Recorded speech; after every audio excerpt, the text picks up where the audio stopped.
Hello and welcome to VChess. My name is Naiditsch. I am a chess grandmaster, and today we're gonna play some rapid games and I will comment on the games. So let's see who is going to be our first opponent. We are challenging the 10-minute game at the moment. Yes, so we have our first opponent. We have the move e4, and let's play the move e5. Knight c6. So we have the very solid setup, d3. Obviously, not the main. Good morning to the chat, and welcome. So knight f3, the usual setup, c3. So my opponent is playing like Philidor, but just reversed. So we have a lot of different setups here for black. Let's maybe do the setup with the move g6, followed by the move bishop g7. Of course, there are many other ways how black can continue playing in this position. This is, let's say, the easy setup. More ambitious is to play usually with the move d5. But then we have Philidor and I don't know, maybe matter of taste. As you can see, white continues playing the Philidor, so white does not really care that I have g6 and bishop on g7. So the usual idea is to play knight h5, and then we try to push the move f5, for example. So I think I'm gonna go for it. Knight f4 is one idea, f5 is the second idea. At the moment, this move b5 is not really dangerous. We can go knight e7, plus we can go knight a5. We can think what we're gonna do. One of those. The move knight on d2 is not really helping because we're gonna get here to f4 with our knight.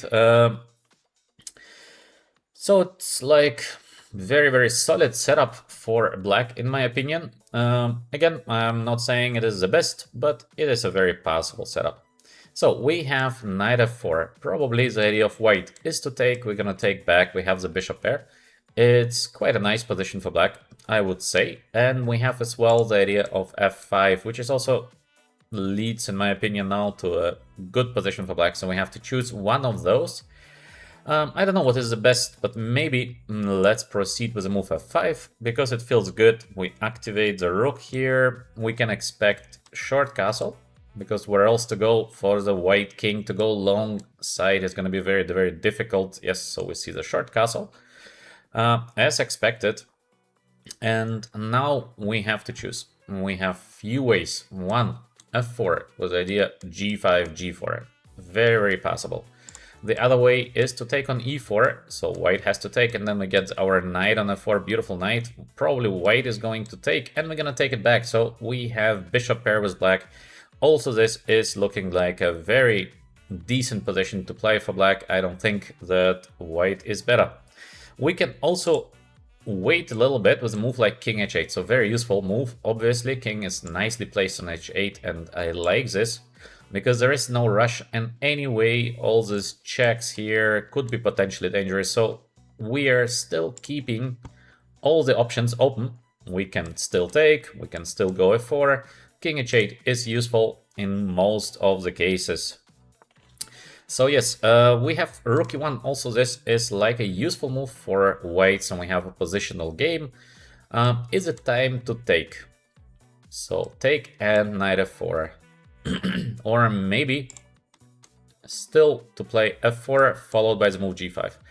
I don't know what is the best here, so we have to decide. We have to play one of those. Which one to go? So f4 is a funny continuation because it's going to be a mess. Very complex position. After f takes e4, knight f4, I think we have simply decent position for black. So which one should we choose? Or should we still make positional move like bishop e6 to keep all the options open? All these options are pretty normal, I would say. We have to choose. So let's go with, what should we choose? Maybe taking, because I feel it is a safe decision. And we go knight f4 as planned. Let's see. I guess we can expect white to take on f4, but it's not a must, so we will see. We will see how white is going to proceed. So welcome to VChess. My name is Naiditsch. I am a chess grandmaster, and today we're gonna play some rapid games. I'm gonna comment on the games. Of course, you can ask your chess questions in the chat. I will try to answer the questions. Don't be shy. And of course, in case you like our content on VChess, please like, subscribe. It would help us to grow the channel very much. So thanks in advance for that. Activate the bishop or to take with the rook. Both is looking very, very normal. So again, we have to decide on take with the rook or to take with the pawn. I don't know what is better because both is looking perfectly okay. On one hand, to activate the bishop feels very, very good. On the other hand, to take with the rook also feels very good because long term we're gonna play bishop d7, I'm gonna play queen e7, I'm gonna get the second rook to f8, and we're gonna be very strong on the king side. What should I do here? I don't know what is better. Both is looking pretty nice. Maybe let's take with the rook because I think we're gonna get more interesting game. But again, both moves been completely fine. Nothing wrong with the both. Now g5. Time to push, or should we wait a little bit with the push first to play, for example, bishop d7? But white wants to get the knight to d5 eventually. So if we put the bishop, it's better to put the bishop to e6. Let's think a little bit. Time to go or be still as solid as we can. I think bishop e6 cannot be bad because we activate our bishop. Long run, as we spoke, we want to get the rook to f8. Now we have to put the queen somewhere. Is knight on d5 dangerous? We're gonna take it and play knight e7, so not that dangerous. Also, knight to e7 immediately deserves attention. We have to put the queen. So where to put the queen? This is the question. I don't know. Simple move, queen d7. Is it good? Looks pretty decent. So maybe let's continue with simple moves, queen d7 and rook f8. So we try to play simple, logical chess. We follow our idea. We have a concept, and yes, we try to realize what we want. Let's see how it goes. So a5 makes sense because the idea is to play a6. This could be dangerous, so maybe it's time for us to move back the knight because this a6, b6, bishop b5 could be dangerous somewhere. Not immediately, of course, but knight is anyway nicely placed on e7. We stop all these tricky things here and to play rook f8 next. I see in the chat idea queen on g8. Yes, it's possible to put the queen to g8, but I prefer always to keep the queen in the center. Queen on g8, not badly placed, but it's a little bit like outside the game, so to keep the queen in the center is usually the better idea. Rook on d1 as well. White is trying to centralize. We are finally finishing what we wanted to do, to get the rook on f8, and you can see immediately there is some quite serious pressure here on the f-file. What black should do next? We have a couple of plans. Easy plan, h6, g5. Also here the plan is to play c5, but now we're getting the chance of playing knight c6 followed by knight e4, and I guess I'm gonna take it. So we go back, knight on c6 and knight on d4, so very dangerous continuation for white. Usually white should not play the move c4 because d4 square is getting weak, so very, very dangerous play by my opponent. I guess he should have kept the structure. He should have maybe played just rook f1 back because this pawn is very vulnerable in the future. Now, not easy. Knight d4, serious threat. There's huge pressure on the f-file, also dangerous. White has to decide. White has to decide how to defend from this knight on d4 as well. Of course, the pawn is hanging, but this is not the most important here. The important thing is knight on d4. This could completely crush the position of white. Big pressure on the f-file. Sometimes we as well rook takes f3. could be possible to sacrifice and then to put a knight on d4. In most cases, of course, it is not needed, so this is just an idea to keep maybe for the future. Knight on d4, yes, we play it because we can. So of course we put a knight to a beautiful square on d4. Now potentially already here some sacrifice might work on f3. So we have to see if it is working. Knight on d5, we can simply go back, feels very good.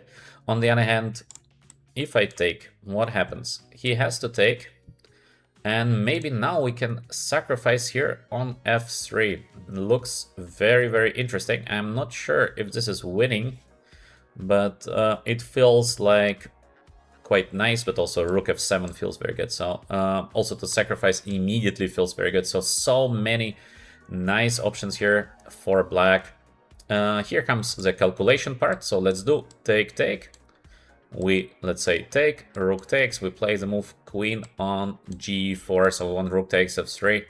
Is it winning? I'm not 100% sure that this position is a win. So, because I'm not sure, I will just play the move rook f7 back, so I keep all the ideas open.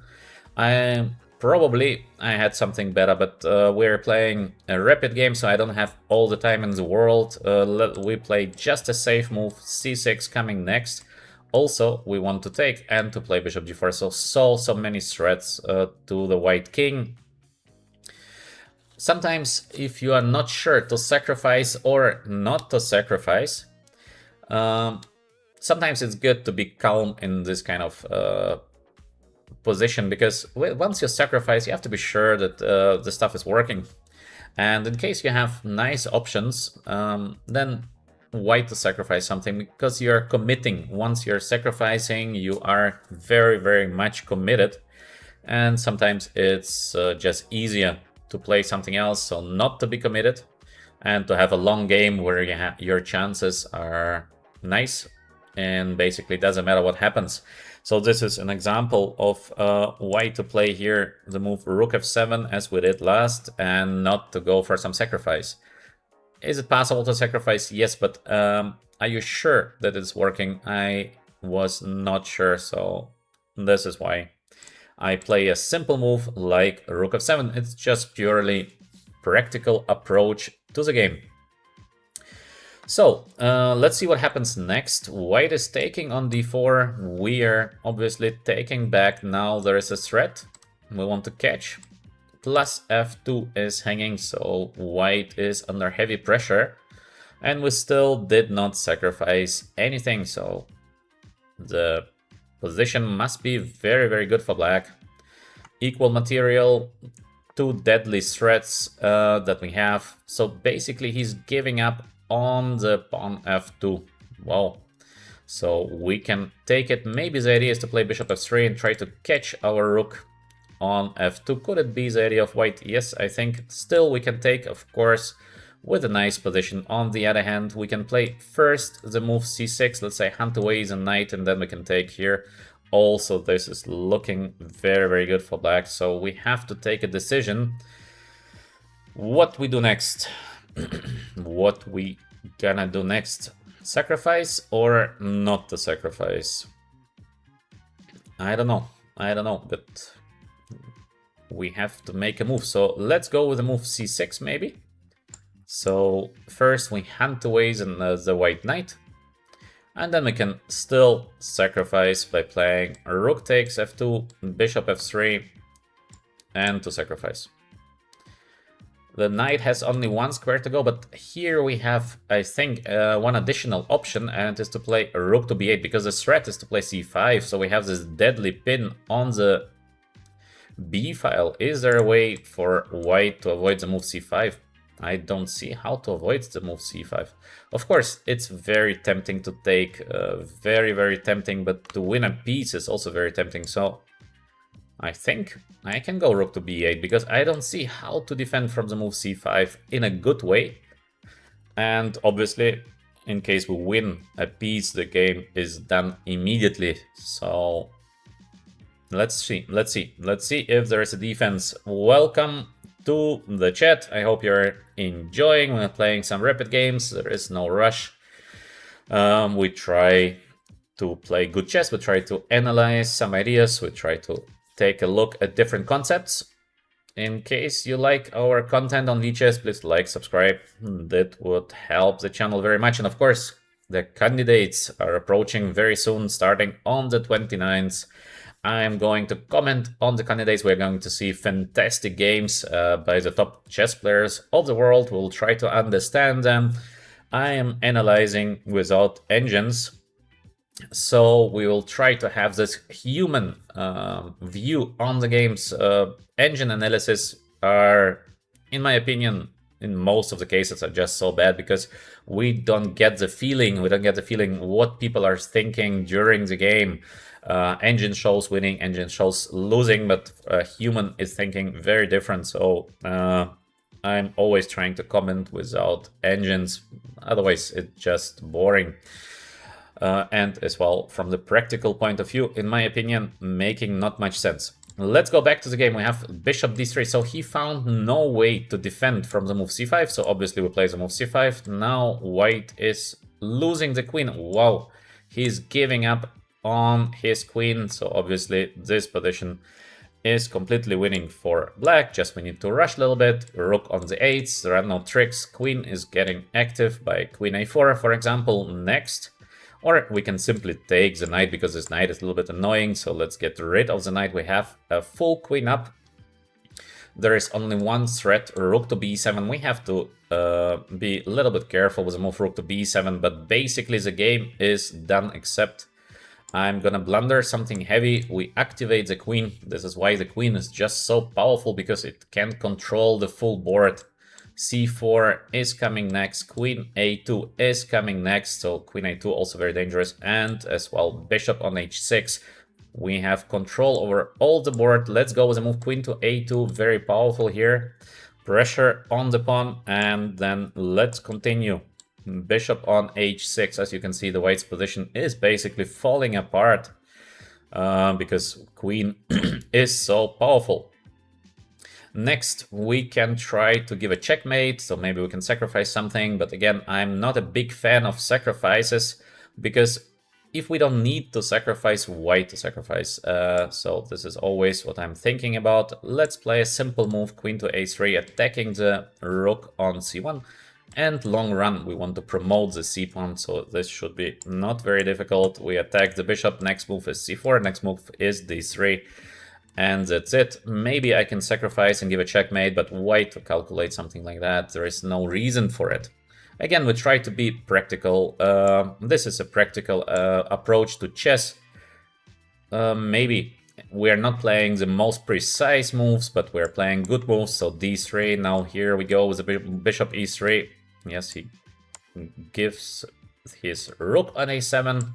We're gonna take the rook, we're gonna play next queen d4, and that's it. So a very positional game, and here's Eins, yeah. All in all, I think positional game. We won it. Let's play the next one. Maybe we're gonna see something interesting.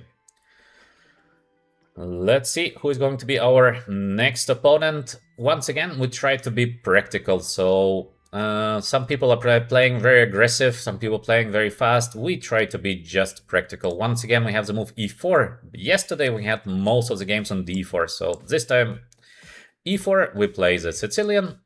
Last game we played the move e5, just to change, just to see different types of positions. So e4, c5, our opponent is taking his time, and let's go with the move knight c6. d4, take. Probably he's going to take with a knight. Let's play the Kalashnikov opening. The name of this is Kalashnikov. By the way, very tricky opening, I believe. Not so bad, in case you are interested to get some new things for your new repertoire. I would advise you Kalashnikov to check it out. Not bad at all. Here we have different continuations. We have continuation b5, we have continuation just knight on f6, or bishop to e7, or bishop e6. Many different move orders. Which one we're gonna choose here? I don't know. Let's maybe choose the line with the move b5, just for fun. It's gonna be a very dynamic line with the move b5. we can see knight to d5 probably next, because there is a threat of b4. Of course, all this is still theory. Let me read the chat for a second. What time format would you recommend to play for an intermediate player? 1500. 10 minutes. I think 10 minutes is a good format. It makes fun to play and you're not in a huge rush. Yeah, I think 10 minutes is excellent, yeah. So, let's see what happens next. We knight g7. This is still theory. Bishop g5. Interesting approach. Now we can play the move h6 or f6 to prevent this pin here from happening. f6, of course, feels dangerous, but maybe it's going to be a funny position. So let's try with the move f6. We are getting rid of the pin, and we see what is going to happen next. Probably bishop on e3 is looking normal. Of course, white has few options here. It's possible maybe to sacrifice the bishop. What are we gonna take back? Is it enough compensation for white? Could be, could be. So, not so bad. Not so bad to sacrifice, but a bit risky. And this is my opinion, so I would not give a full piece. Let's see what we are going to see. Let me read the chat for a second. When would you recommend to try different time formats? I think in any case, you're playing chess to have some fun, so just enjoy. You have to find the time control that you enjoy the most. Personally, I think in case you want to learn something, to play blitz games is not the best for it. Blitz, of course, is the best just to have fun, just to enjoy, but from the learning point of view, blitz is a bit too fast, so not the best for learning. c4, good move. Now I have b4, followed by a5, trying to keep the pawn alive. Or I can sacrifice the pawn on b5, which is also pretty typical for this kind of positions, and try to be active. So maybe let's play something funny. Knight f5, quite a nice positional sacrifice to be remembered. It looks like we're just giving up a pawn, but long run you're going to see that we are going to control the direct squares. So the idea, white takes, we're gonna take, white takes, yeah, so he's going for it. And here the idea is to activate the bishop from f8. We have two options. We have option g6, bishop h6, not looking bad at all. Or we play the simple bishop e7, short castle, then we play f5, then we play bishop g5 and queen b6. As you can see, it's going to be very, very big pressure on the e3 pawn. So two different options. Once again, I don't know what is the best. Somehow I feel, okay, g6 also looking pretty nice. I don't know which one to choose. Both is looking good, in my opinion. So we are going to play. What we're gonna play? I don't know. I feel like bishop e7 feels a bit more conservative because we castle short side. We play f5. We play bishop g5 next. Bishop d3 makes sense. Some dangers, but not so much because we're gonna play f5 next, we're gonna play queen b6 next, and we're gonna play bishop g5. So you can see this power on the dark squares. So this is what we're aiming by sacrificing the pawn on b5. Quite a nice positional sacrifice, by the way, in my opinion. So this is a typical, of course, it's nothing new. It's not like it's me who do it for the first time in the chess history. No, obviously not. But it's still nice to be remembered. So, yes, queen h5. What is the point of queen h5? I'm not sure. So, e4, does it work? Maybe we can go with the move e4 straight away. Why not? If there is nothing major and I don't see something. So, e4. Now the bishop is going to be even more powerful, and we can think about where to put the bishop. G5, f6, maybe to play g6 first. I don't know. Also, we have here the idea of playing queen to b6, so we try to get the pawn on e3, which is also looking pretty decent in my opinion. So many options here for black. We have to choose. And what I'm gonna choose, I don't know what to choose. Maybe just a straight queen on b6, because why not? if we can get the pawn on e3 or to take pawn back with a takes b5. I think the black's position is just beautiful. He's going back. He's going back. It means that the move queen h5 obviously was not the best. So it's a very good sign. It's a very good sign for black. We can continue activating our pieces. We can put the bishop here or to put the bishop on f6. Maybe just let's put the bishop to f6. Beautiful place for the bishop. Next, we might be able to take on b5. So, as you can see, domination on the dark square. So, this was the concept.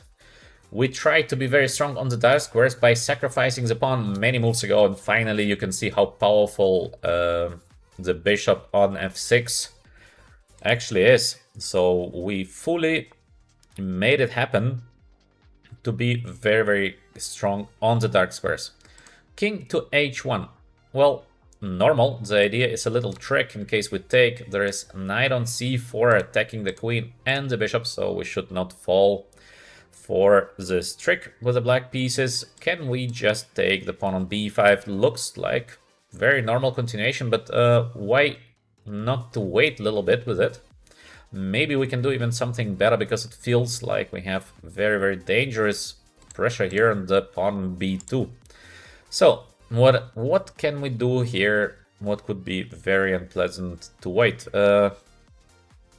Maybe just a simple take is not so bad, because he has to take. We can take the pawn on b2, then there is rook to b1, we take the pawn on a2, but we have this bishop b3, so this is maybe not the best.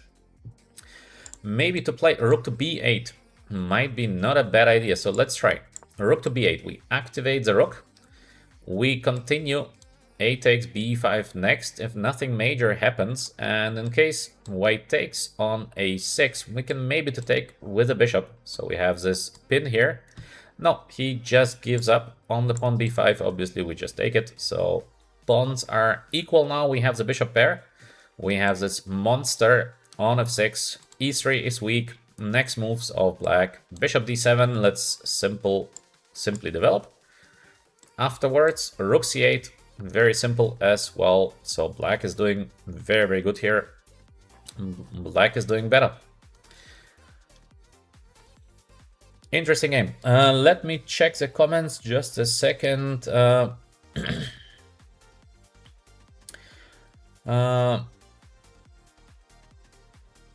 to actively improve in case you have just 2000 in rapid. Rapidly improve is never easy in chess.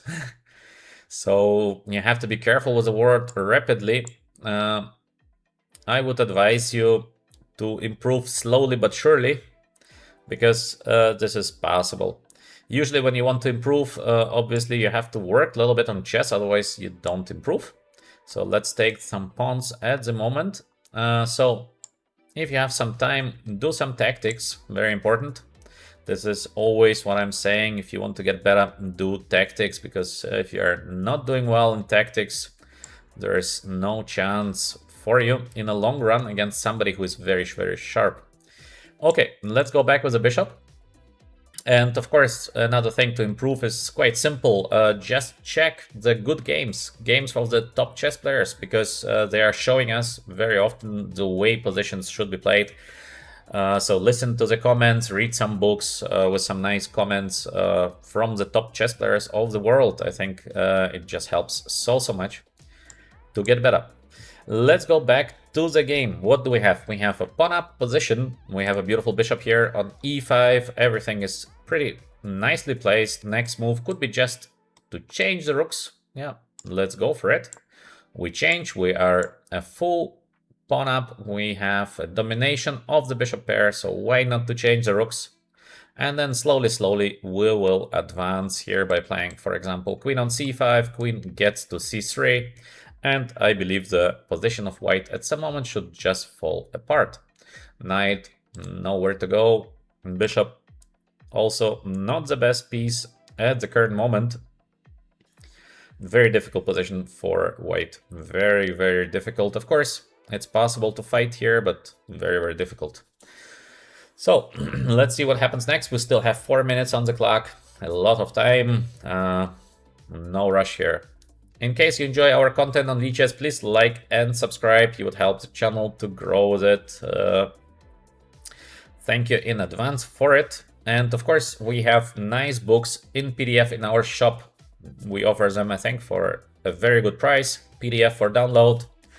Nice comments here in the books. Especially I would advise you, of course, the books by Grandmaster Balok Chaba and me. We commented without engines, so we try to give you the feeling how the Grandmasters are thinking. I think quite useful.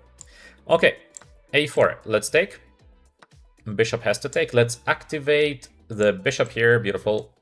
Bishop is getting very, very nicely placed on A6. And we hope next to get to win E3, to get to win D5. We can choose. We can choose what we want to win next. Very difficult for white to hold everything together. And our king on G8 is just so safe.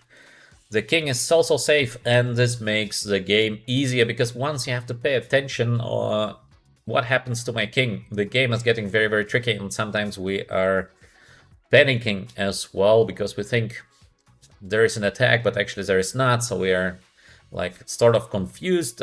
Is there something, or maybe there is nothing, and it makes the things very difficult from a practical point of view. In case you are safe with the king, you just feel better. You just feel better that, yeah, things are looking good. Let's go with the move queen on b2. So queen is nicely placed on b2. We have a little trick here. Queen a1 check. And then we're gonna win the bishop as well. More pressure can be with bishop c3 next. So beautiful position at the moment. If I do not blunder something big, I believe the position should be winning quite easily, actually. We just need to be careful with this idea, knight takes e4 somewhere, because bishop e8, and then we have this queen f7, but usually something like this is not going to work. That's why should be possible to avoid all these tricks. Let's get the bishop to maybe d3. Good position for the bishop, avoiding all the tricks again. The knight is not perfectly placed. He tries to get this bishop on e6, so we have to be careful to avoid the tricks. Let's go with the move. I don't know, maybe immediately with the move bishop c3, just get the knight to a position where, yeah, this is a sad position for the knight, probably on f1 that we are going to see next, because the knight has no other squares to go. So, or knight f1, or just to lose the knight. So we are slowly advancing. Very positional play, I see in the chat. Yeah, sometimes positional white to risk if there is no need for that. We have a knight sacrifice, but we can just take it with a check. So he gives us a knight and resigns. So all in all, quite a nice game. We won it. It was a long-term plan that we started here very, very early. Let me go to the position where we sacrificed the pawn. It was the position after the move c4, where knight f5, so we sacrifice a pawn on b5. We wanted to play on the dark squares, and this is what we did. In the long run, you see that dark squares played a decisive role here in the game. So from positional point of view, we managed to do what actually we wanted to do, so quite nice, yeah. Which openings I do recommend? I think opening does not matter much, so you can play any opening which you like. It makes no difference which opening you play, it's all the same. Just try to play good chess, try to understand the ideas of the opening. First game we played e5, next game we played the move c5. Let's play the French, so e6. So we have all kind of different openings, more funny to watch. Let's see, knight on c3, we have two different options, bishop on b4 like a main, and knight f6. Let's go with a knight f6. This is a currently very, very main for black. Knight on f3 is not the main. f4 usually is being played, but of course knight of 3 is very normal. We continue with the move c5, and you can see the speed of our opponent, unbelievably fast. Why is he so fast? Let's go knight c6. Bishop f4, normal setup, but personally I believe that these positions are fine for black. Of course, very, very playable. The idea of white is now to go short castle instead of the usual idea as queen d2 and the long castle. Yeah, so this is what we have. Just a second, let me read the chat. And of course, welcome everyone. With the first game, I mean, if you can go back with the stream, you see that the first games we played e4, e5. If I can play the Caro-Kann, yeah, sure. I can play the next game. Caro-Kann, I'm always trying to switch the opening just to make it more funny. So, we see short castle, and the question is, can I go with the move g5? Let's go g5. Very double-edged, of course, to play the move g5, but it's funny. It's a funny continuation. g5 idea is simple. We want to go eventually g4 and just win the pawn on e5, or we want to play h5 followed by h4 or g4, so some threats. On the king side, in case I go h5, we can expect the move h4. So maybe let's go straight away for the move g4 and for the win on of the e5 pawn. Let me see.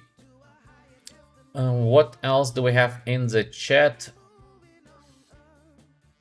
The English opening. How rated? Yeah, why not? Very interesting positions in the English opening. As I say, I don't think the opening matters. You can play whatever you like, whatever you feel like.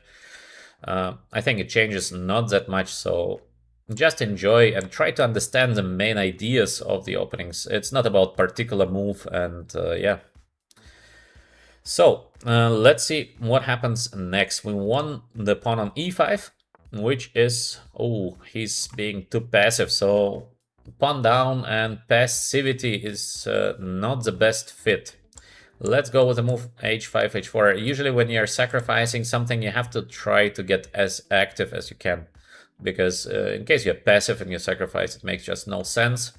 So he's too passive. Objectively speaking, black should be doing now very, very well. We won the pawn, plus there's h4 coming next. Of course, it's still a big fight, so it's not like it is over. We have the king on e8, not perfectly positioned. King is in the center. We have to be careful here with many tricks. So rook e1, so as you can see, he's putting pressure here on the e-file. The idea is simple. In case we go h4, he wants to take, and then to give this check on b5, and the rook is going to be attacking the knight on e5, so it's sort of a little trap. We have to avoid that. Maybe to play queen f6 is looking decent, because we have this extra pressure on the f2 pawn, but there is bishop b5 coming next, so bishop b5 is a dangerous threat. So we should try to avoid this bishop b5. Maybe just to go back is not a bad idea, because h4 seems like a win of the bishop. So let's try. Let's maybe try to go back, because h4, we want to win a full bishop. And we get rid from this very dangerous threats in the center. Bishop on g6. Question, what happens if I play h4? What happens if we try to win the bishop on g3? I don't know.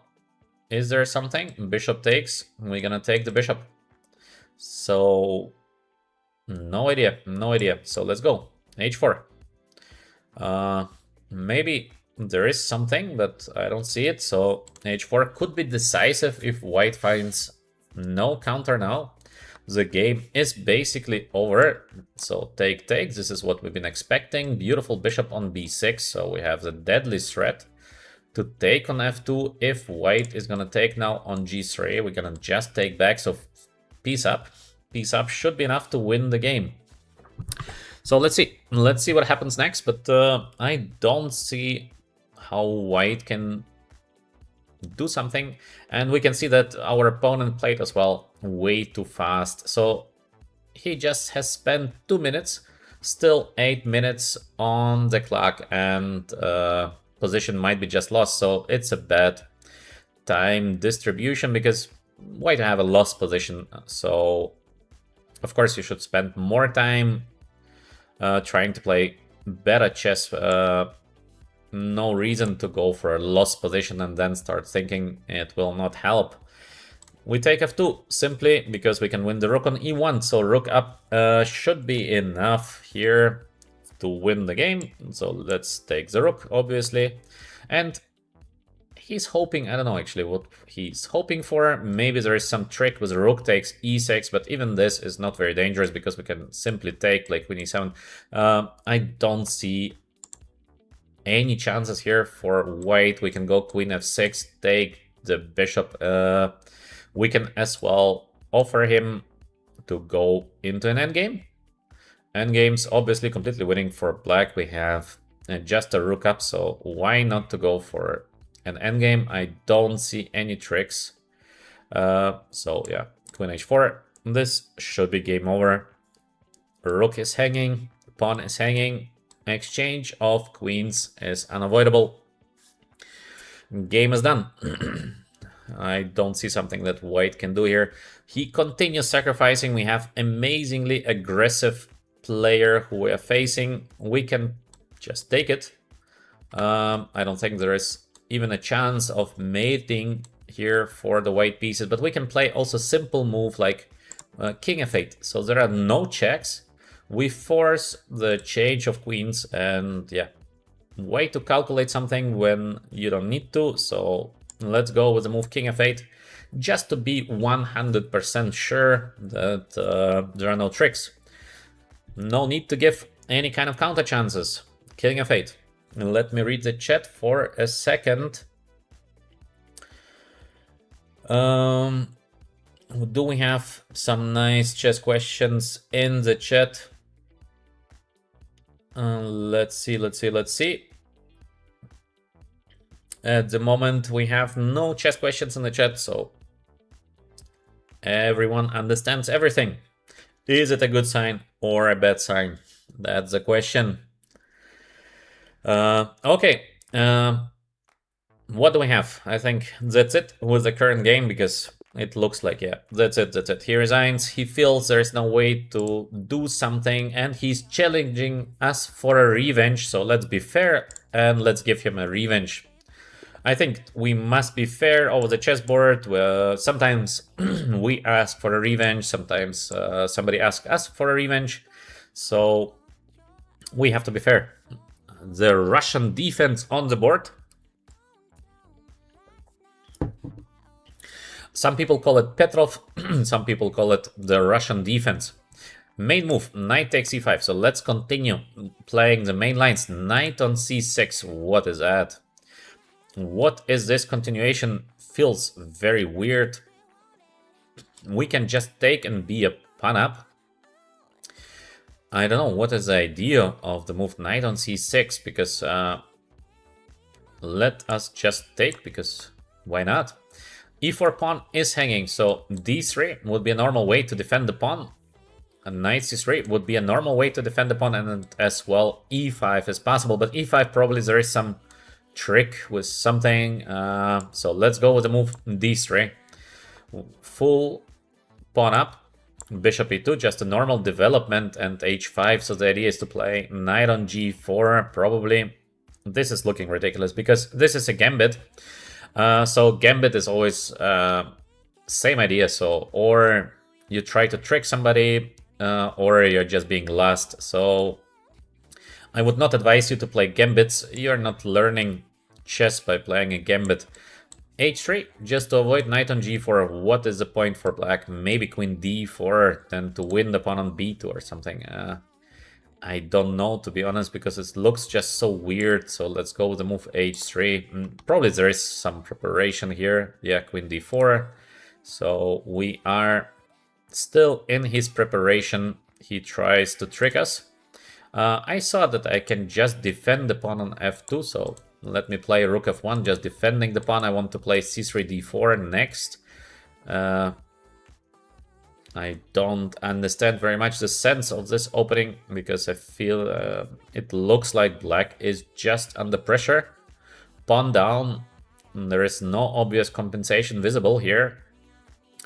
Just we need to choose knight on d2, c3, or bishop e3 to give up on the b2 pawn, but this I don't like so much, so I don't think we should give up on the pawn.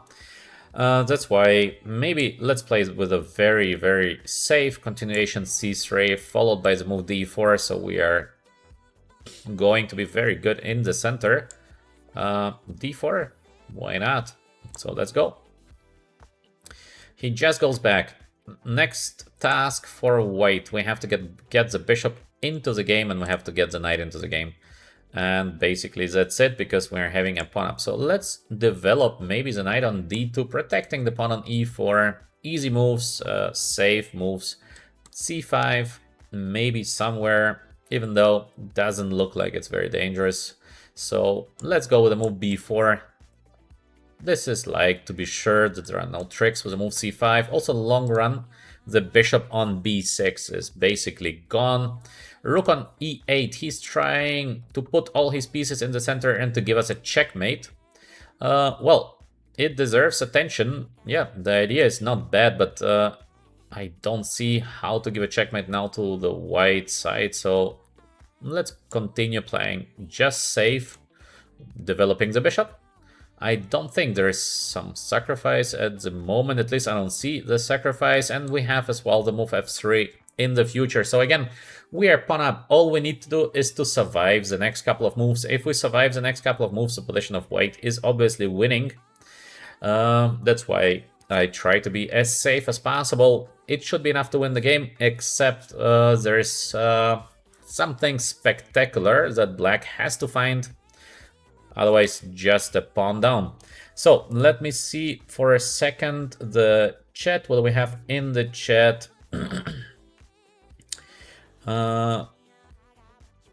So we have some questions in the chat. If somebody can become GM, so please don't say same things 5 times. We're gonna block you on the channel. We are here having a nice channel. We try to enjoy chess. We try to have smart conversations. Last time for the science buddy, one more time you ask that and you are gone from the channel. Please don't disturb the others. So how to improve my tactics? Easy question, easy answer. Just do tactics. Solve. Let's see. What else do we have interesting? You would like to take the pawn on h5. We have this in the chat, but to take the pawn on h5, this is, I think, too greedy. This is too greedy because black is going to take on h5. So why to give a beautiful bishop plus our king is in the center at the moment. So to be greedy is a good thing when you're a chess player. Nothing wrong with being greedy, but we have to be carefully greedy. So we have to find a medium solution to be greedy. Queen e7, the idea is probably to sacrifice now on e4, so we have to be a little bit careful with the sacrifice. I believe we can play a simple move like f3, so there is like no sacrifices at all. As well, we can move the pawn to e5. Also, this is looking not so bad. Or to play queen on c2, defending the pawn on e4, and the next move could be long castle. Also, this is feeling not so bad. So, which one should we choose? To play queen on c2 with a long castle idea? Is this the best? Let's try because I like it. Queen on c2, quite nicely placed, defending the e4 pawn. Additionally, f3 could happen in the future. Long castle in case we manage. Long castle, basically the game is done. So queen c2, very, very safe.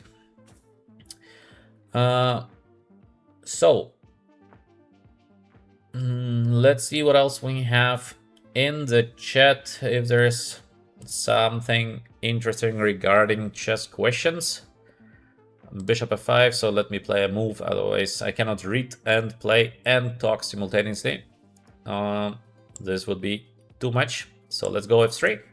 As promised, we keep the center alive, and long castle is the next move of white. Knight d5, quite nice. He wants to get the knight to e3. Good idea by black, but I think we can play the move knight c4. So this is initially what I wanted, knight on c4, preventing knight to e3 and knight on c4, of course. Quite a good position for the knight. There are no sacrifices. Oh, he wants to play queen to h4. I did not see that, so queen h4 could be dangerous. I should have played better to avoid queen on h4. Queen h4, not so pleasant, not so pleasant. I should not have given to black this chance of playing queen h4. Did not see it coming, did not pay attention, because when you talk too much, you play not so well. It's always the same story.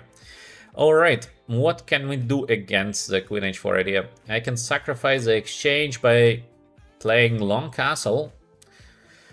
How is the position after sacrifice of exchange? I think white should be doing still better, so let's go for it, because I'm afraid to get mated after queen h4.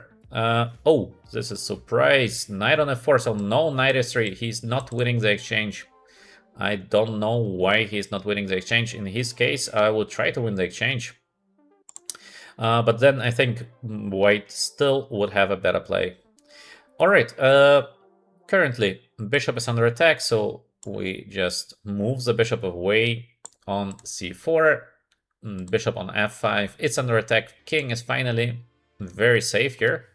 Bishop on g6, g2 pawn is under attack. We have to defend the pawn on g2, so how to do it best? Maybe just a simple move as rook f2 is enough. Maybe there is f5 coming, but it's not that dangerous actually, so let's play very, very safe continuation. Rook on f2, as you can see now finally everything is protected. The bishop on b6 doing nothing. White is having, in my opinion, almost a winning position. But we have to be careful. We have to still be very, very careful here, because many pieces on the chessboard. So maybe knight on f1. g3 is the next idea. We are defending the rook on f2. Queen on g5. What an aggressive player. Wow.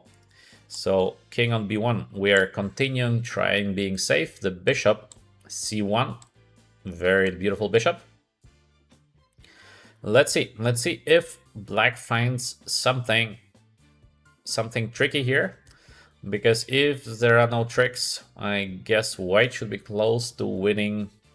Pawn up still for white. f5, yeah, we are faced with an extremely aggressive player.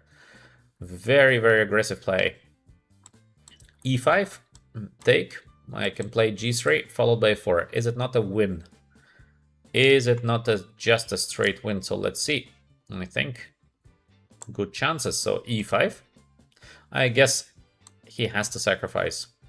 He has to sacrifice, because if there is no sacrifice, then yeah.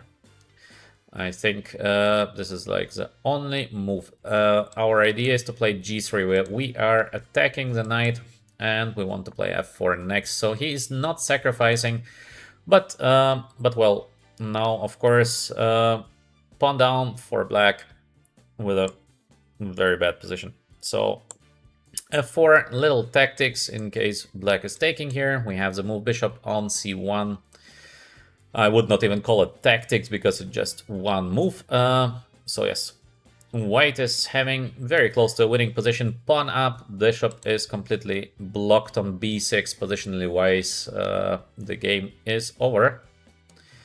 Of course, we have to be careful. Always chess is about tactics. Once you blunder something, yeah, black can be back, but except we blunder something heavy, I believe that's it. So let's play bishop on b3. We continue being safe. Next move, a3 and c4, c5. We win the bishop on b6. So already now we are capable of winning the bishop. Just, I don't know, maybe g3. Probably we are going to see the move h4. I don't know which move to play now. Maybe simple win of a piece is good enough to win the game. It should be good enough to win the game. Maybe to take on d5 to avoid any kind of counterplay here. I'm not sure. So let's go bishop on c1. Maybe also this is feeling very, very good. So how to win? How to win? Let's think a little bit. I think, okay, c4, c5 feels just so good to win the piece. Feels very, very good to win a full piece. Okay, let's go for it. When you can win a full piece, not to take it feels just bad. So next move is the move c5. And I think there something that black can do against it? I don't know. There are some tricks because the bishop is here against the king on b1. So in theory, there might be something tricky, but in worst case, we're gonna take the bishop, so it should be enough. But okay, let's see.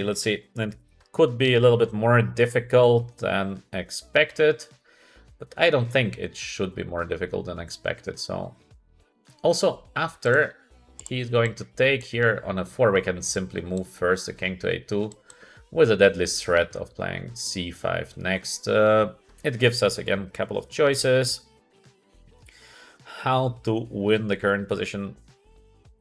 Just we should not fall into some trap. If no trap, we gonna win. If there is a trap, then maybe black can be back a little bit. Let's see. Wow, we have a sacrifice here on d4. This is very unexpected. So, should we take with a rook? Should we take the knight? Take queen takes feels also like a winning position. I like this very much because the bishop continues being just dead, but also to simply take with a rook is enough to win the game. Okay, let's take. Let's just take on d4, as this cannot be a bad move. Full piece up. Let's connect the rooks, but maybe first let's go here with the move king a2, because this spin is so annoying. Just not to blunder something. Let's go away. And of course I have to play now faster because little time on the clock position is completely winning. We are a full piece up. So yeah, all white needs to do now is to be careful. If white is careful, that's it. Piece more, the piece is gonna get now into the game. Just simple rook to d2, activate the rook, maybe activate the bishop here on b3. So objectively speaking, white is winning, but as we know, it is a blitz game. So in a blitz game, everything can happen. In a blitz game, it's never too late to blunder something heavy. So let's see. Little time on the clock. This is what I don't like. I spoke too much. I should have spoken less and played faster. So let's get the rook to the open file. Never a bad idea. We have this a little bit stupid knight on f1, but long run we're gonna activate the knight, obviously. Queen d1 might be the next move. Now, where does he go? Let's go back because we attacked the pawn on f4. Can the pawn be defended in a decent way? No, he just changes. Okay, so we're gonna change. Of course, with every piece we change, the position is getting more simple, and it means it's getting more easy to win it, because once you simplify a position with a piece up, then there are no real chances, no more tricks left. And okay, let's get a beautiful position for the queen. The knight is gonna join here. I mean, here. Knight g3 or knight on d2 next. Where is it the best to put the knight? I don't know. I like this move, so let's go here. We activate the knight. Still, we have a piece more. And let's go with a move knight on h5. Knight is getting to f6. Very, very good square for the knight. Slowly, we are executing our strategy. Piece up. It means slowly. If nothing major is happening, we're going to win the game. I don't see why not to play knight on f6. So now we have this monster here. In case black takes, we're gonna take back take and give a checkmate. So little tactics. Next, knight is hanging. Next, knight on d7 check is deadly threat as well. So no objective hopes here for a black left, except big blunder. So big blunder can save black from losing, but if no big blunder, then that's it. So all in all, an interesting game, but a very strange opening. So just to give a pawn immediately, strange. I would not do that with the black pieces, but overall, maybe black had some chances at some moment, but I don't know. So let's see. We have in the chat, can I play you and get some tips? Well, are you a subscriber of us? Have you bought some books? Do you support the channel? So, and please, of course, don't send double chat. Don't send same things because we try to keep the channel clean. We try to enjoy chess. We try to focus on getting better. So we are doing chess educational content. Don't spam it. We have to be fair, and we have to give the chance to people to enjoy. All right. My opponent is taking his time, knight on e6. Okay, so let's take just the pawn on f2 because knight d7, there was queen d7 with some little chances. Queen to h4, attacking the bishop, knight on d7 is the next move. So let's give a check here. We are winning the queen, he's winning the queen back, but obviously this is just... No, he did not see that he can win the queen. So let's go here, let's give a check, and this is going to be a checkmate now to the black king. So, all in all, interesting game. We have played now twice against the same opponent, so we are not going to play the third game against the same opponent. So let's go. Maybe we are going to see somebody else. For the moment, yes. Okay, so white against new legend 777. So tough name. Let's play the Reti opening. Let me read a second the chat. Thank you. I see in the chat best educational content. Thank you very much. In case you are enjoying, please like, subscribe. Obviously, this would help the channel to grow. We are still small, but we're getting bigger, so like, subscribe. Take a look at our shop section. We have great books, which we offer in PDF. So yeah, what do we have here? We have King's Indian reversed, but obviously the move c6 is not the best because the pawn has to be placed on c5, so it gives to white, I think, some edge. Simple move e5 followed by rook e1. So why do we play this? The idea is to play here with a knight. As you can see, he plays the move c5, so he admits that basically he lost tempo for nothing. So now we play the move h4 followed by knight h2 and knight on g4, protecting the pawn on e5. And simultaneously, we're gonna threat to sacrifice something on the king side. h6, of course, helps white a little bit. So I would not play this with black in case I don't need to play the move h6 and f6. Ooh, this is not looking good. This is not looking good. We can just take, and the pawn on e6 is now so weak.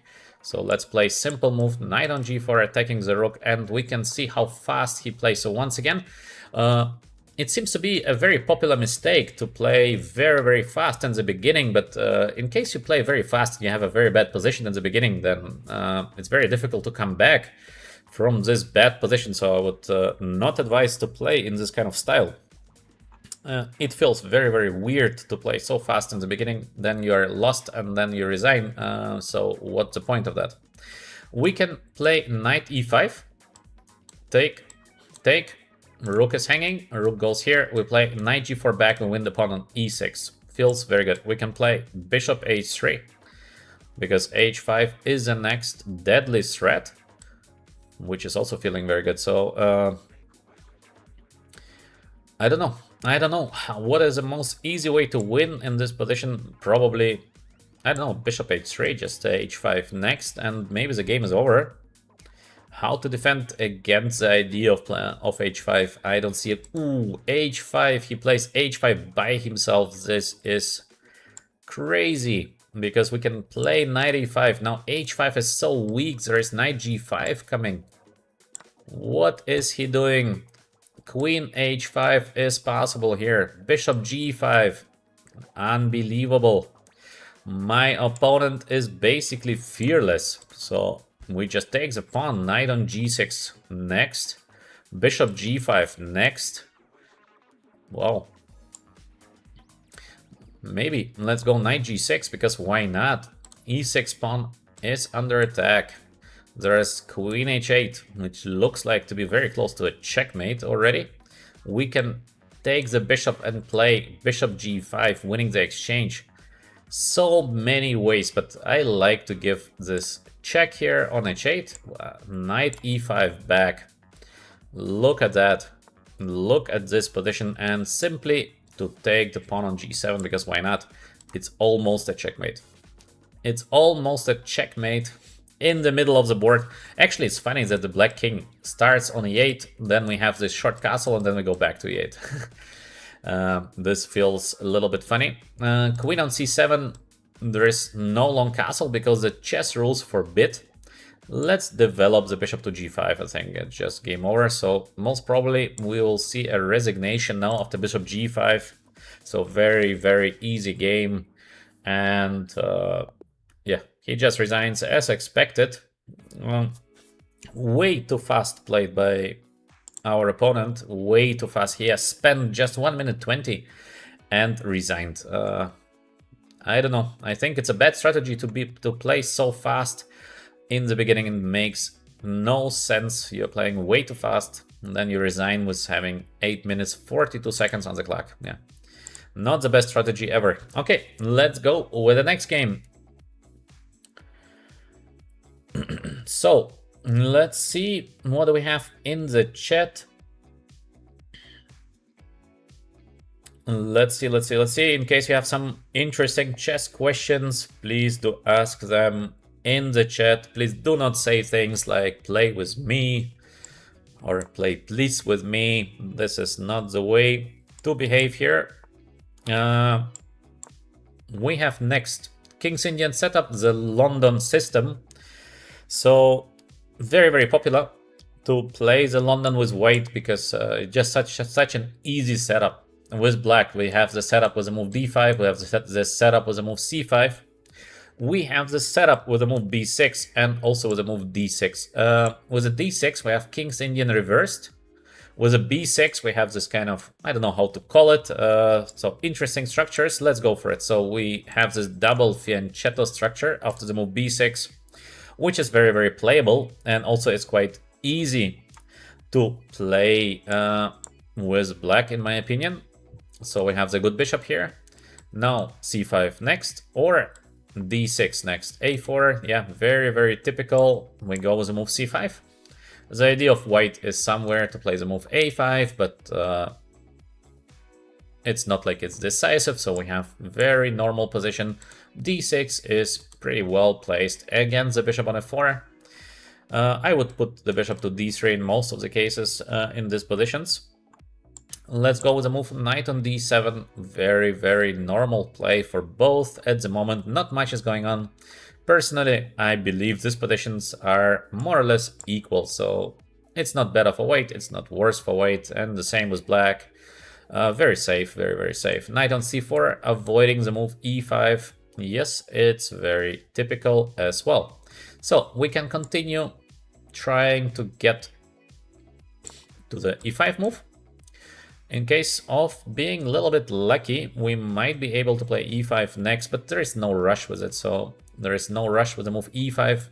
We can try maybe to take and then to take, so little trick here. Does it work? I'm not sure, but it feels interesting. So we can try to take accidental chance by taking on d4, because usually white is taking with the e pawn or with the c pawn. The idea is to take on f3, so there is no bishop takes. The knight is hanging on c4. This is more accidental than actually planned because the knight is on c4, but of course we take accidental chances in case we have. So let me take a look at the chat for a second if we have something interesting. If I am, no, I am a grandmaster. I became grandmaster with 15 years old, so it's already 25 years ago. Let me see, what else do we have in the chat? Can adults become GM? I think so, yeah. It's possible in case you have enough time, but to become a GM, it requires, of course, to be very, very good at work, because it's not easy. So you have to be a hard worker, otherwise you will not become a GM.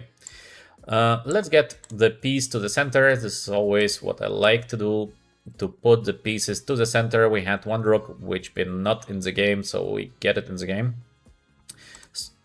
Quite poor pawn structure of white. On the other hand, white is having the bishop pair, but does it help the bishop on h2? Not a fantastic piece, to say softly. It would be great for black to get something to f4. So for example, knight h5, bishop h6, or maybe somewhere to play the move e5 is possible as well. So we have many different options here. Knight on a3, quite interesting. He tries to get the knight to b5. Yeah, not a bad idea. Not a bad idea at all. Maybe let's get the queen to c8. Why c8? Usually it would be better to put the queen on b8 or maybe b7, but we put c8 because we target here the pawn on h3. So I don't know when, but maybe in the right moment we will get a chance to do there something with the queen on h3. Okay, so let's continue. Let's continue with our plan. We had the plan of playing knight h5, so let's go for it. Here, or knight f6. We want to control the f4 square. This is the idea. Bishop on c4, again, very aggressive play from white. e6, the pawn on d6 is hanging. Maybe I can sacrifice, but there is no need for it. So just rook f8, safety first. e5 coming next, knight f6 coming next. So we have no rush with something. f3 could become weak in the right moment. So is it the right moment? I don't think so. But maybe we can...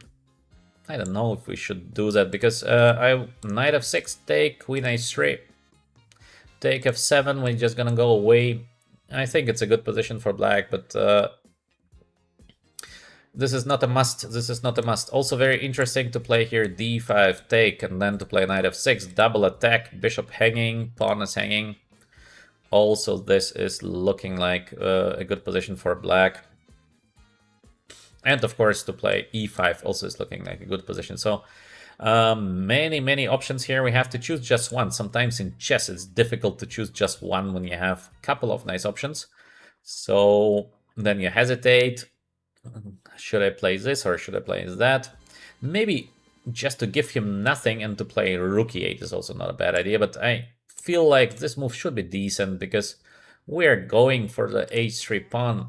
The things around the white king are gonna be very dangerous. Of course, let's say in a classical chess game, how you do this kind of decisions, you try to be usually as safe as possible. So you think if there is no need to sacrifice, you don't sacrifice.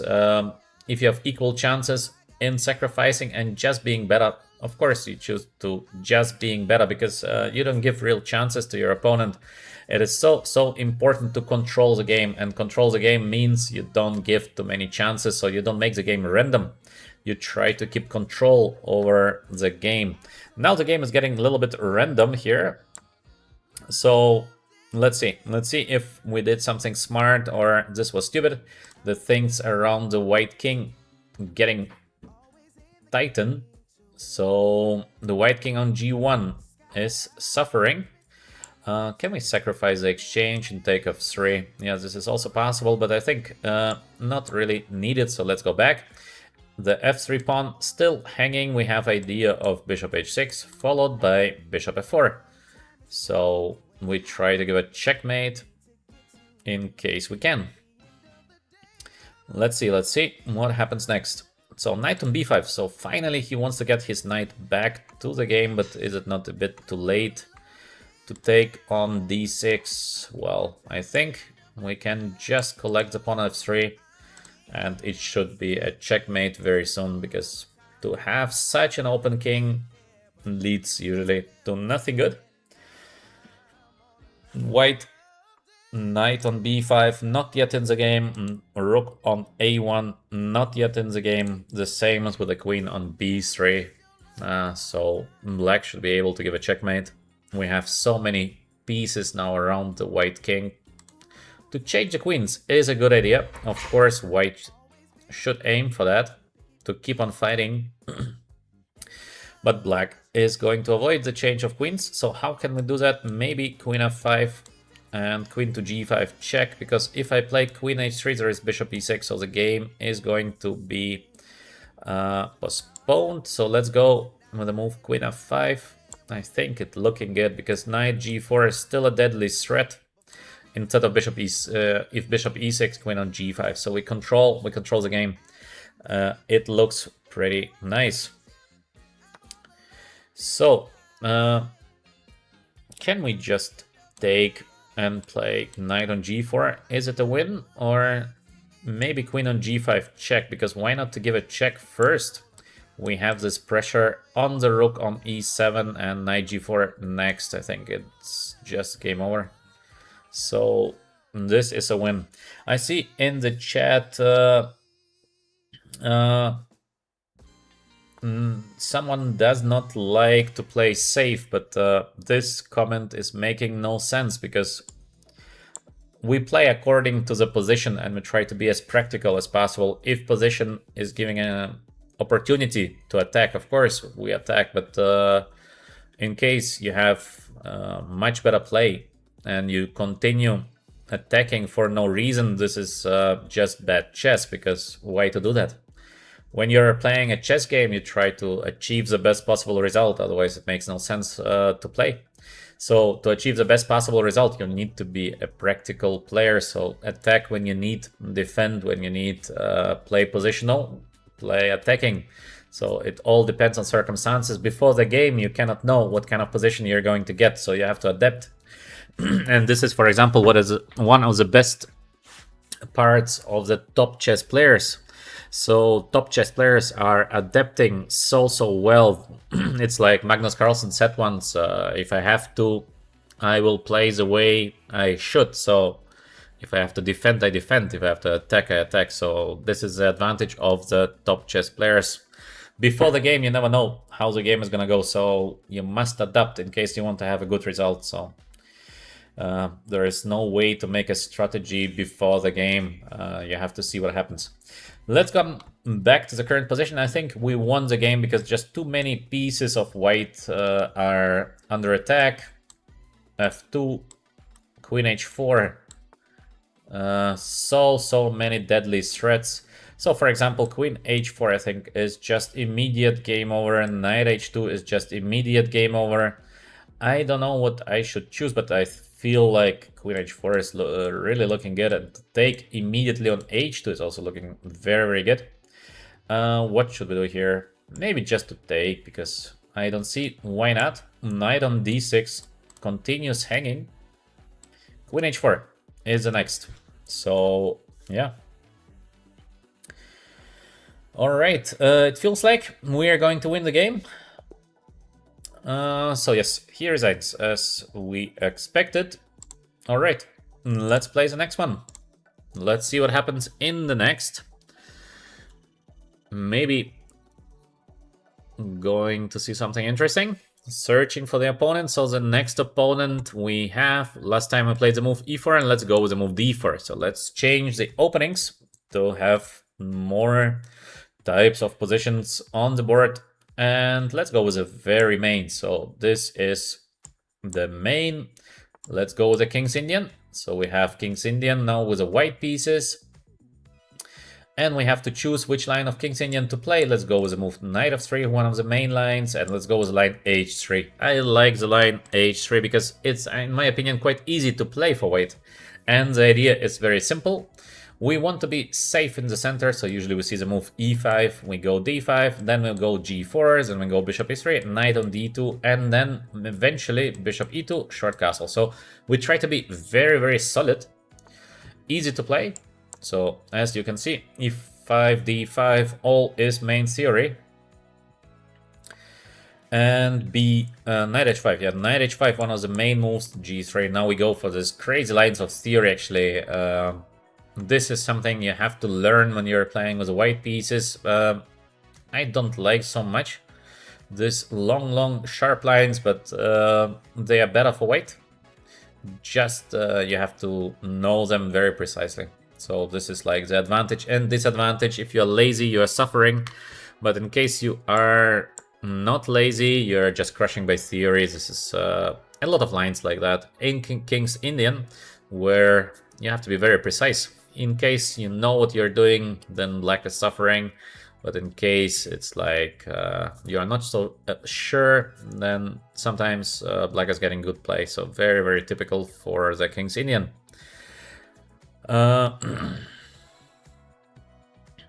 Let's see. Let's see. What do we have in the chat? Can you use stockfish during your play to learn? Yeah, this is a bad idea to use stockfish when you play. You should not do that, obviously. Okay, so now we have Knight H2, quite typical, and I think this is an important move to be remembered, by the way, because very tempting is to play Knight H4, but Knight on H2 is better.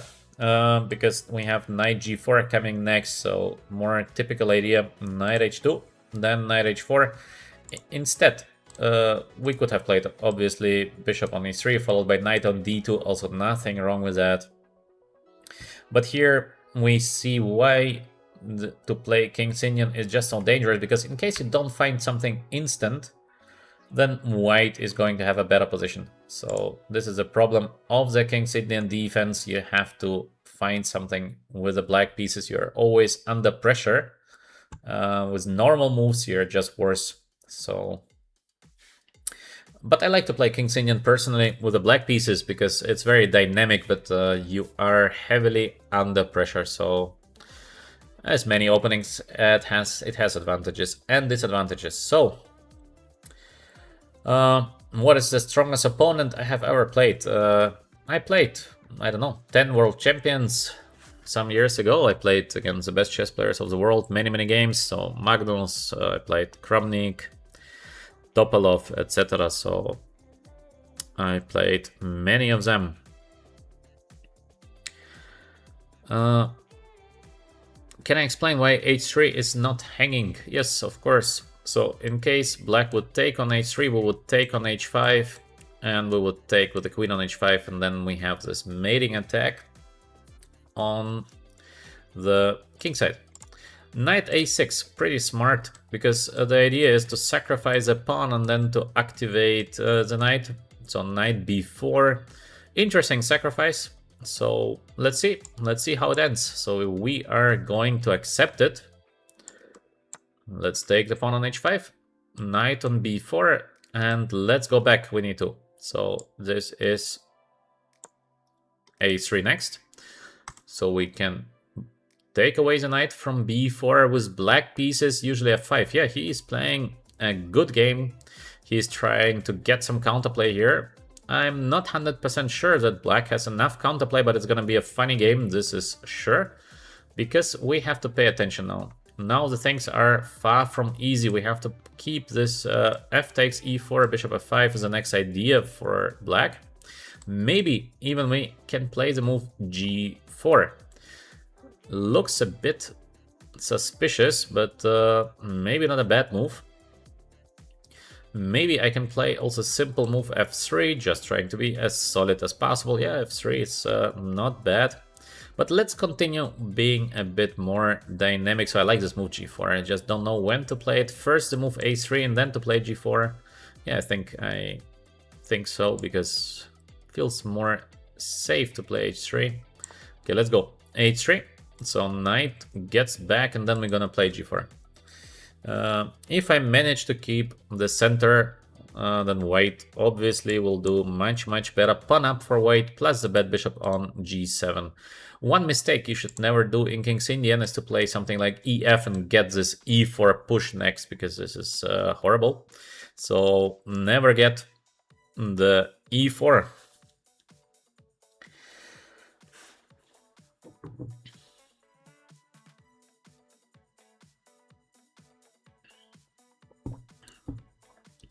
I see in the chat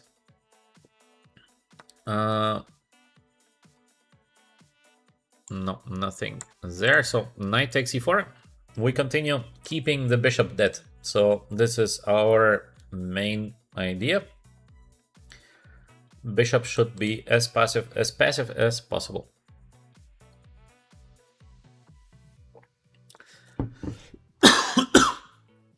Sorry. So black tries to be to get some counter chances, making perfect sense. So now I have to take the knight. And maybe to play something like queen e4 just to block the bishop. So if bishop will get active, the things are far from easy. Sorry. Maybe knight to f3, knight on g5 also is making sense.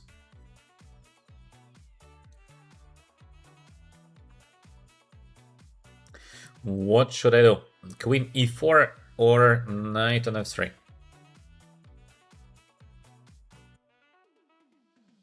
Hard to tell. Both is looking decent. Okay, let's go maybe with the move queen to e4. It feels very solid.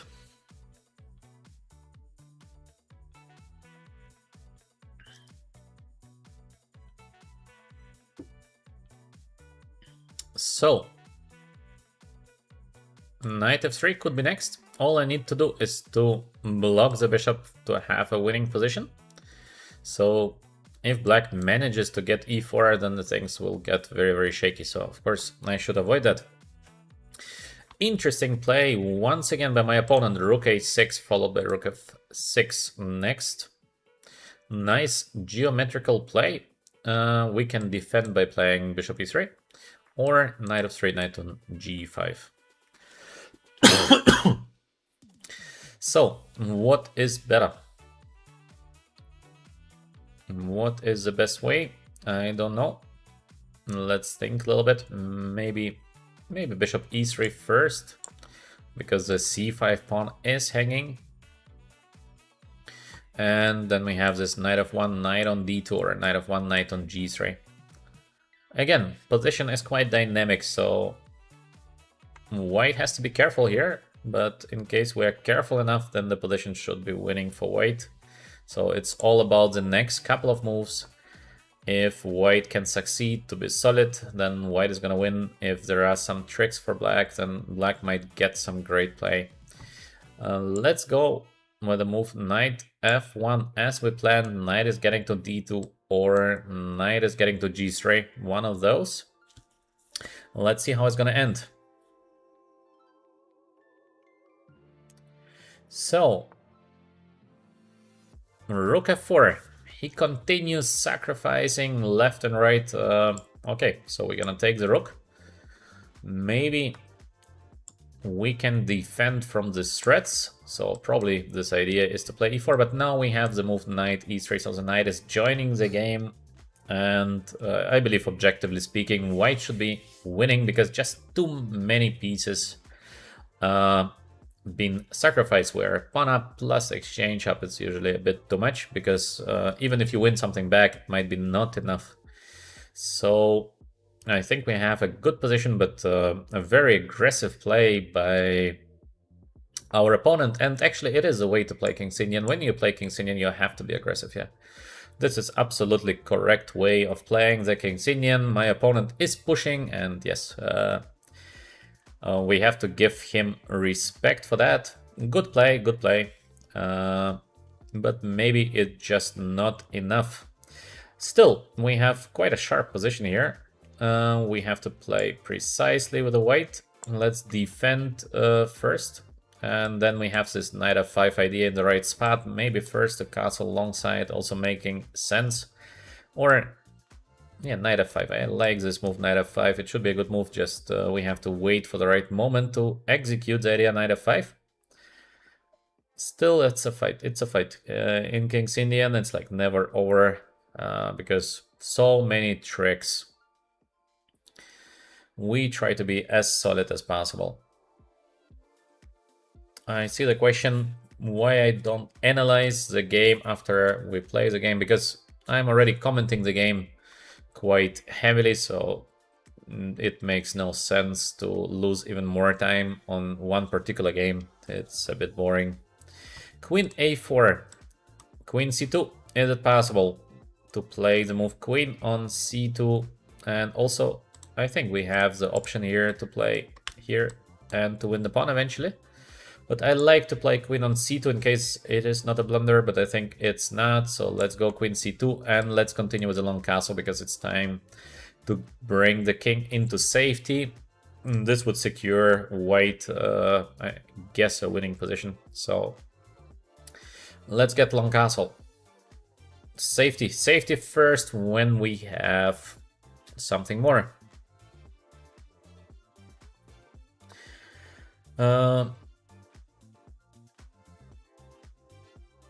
Let's see. Long castle, knight f5 idea, or simple rook e1 and knight f5. So slowly, black's counterplay is looking less dangerous than before, and we continue being a full exchange up. So it looks like a position with very good chances for white now. Slowly, we are advancing. As we can see in the chat, bishop pair can be very dangerous. I completely agree to that. Bishop pair is indeed very dangerous. But in case we avoid the tricks, I guess white should be close to winning. Knight f5, knight on g2, also not so bad because we want to win the pawn on e4. If we want to be very safe, we can go knight on d1, followed by the move knight on c3. And also black has trouble here. The bishop is still stuck. Not much is happening to the bishop on c8. Okay, queen on f6. So there are some multiple threats. We can go knight on g2, maybe taking, no, but then we're gonna win the pawn on e4. So it looks good to play knight on g2. It looks also very good to play knight on d1, defending everything. Pawn on e4 is going to fall because we're gonna play knight on c3 next, yeah. Is there something like e3? Sorry. No. There is not, so we can choose. Which one should we play here? I don't know. It looks all pretty good. So let's go maybe with the move knight on d1, just defending everything. Knight, rook takes e4 is coming next. And also we have this idea of playing knight on c3. So is it enough to win the game? Is it enough, or still black is having some counter chances? Let's see. I don't see big counter chances for black. It looks very good. Especially, I can play even slow play. This. So, queen on e5. Yes, it makes sense, but my idea was to play knight on c3. Is there something black can do against it? I don't see it. So, let's play knight on c3. e4 pawn is hanging. In case we force black to give up on this beautiful bishop on d4, then basically the game is done. So black cannot do that. It looks very, very good for white. So if you like our channel, VChess, we focus on chess educational content, please like, subscribe. It would help us to grow. So little thank you. Let's see if... No, there are no tricks. He also seems like he does not see tricks. So I can simply take now. I guess I can simply take the pawn. And let's go away from all the threats. Bishop on c8, still very, very passive. Exchange up for white. It should be a winning position.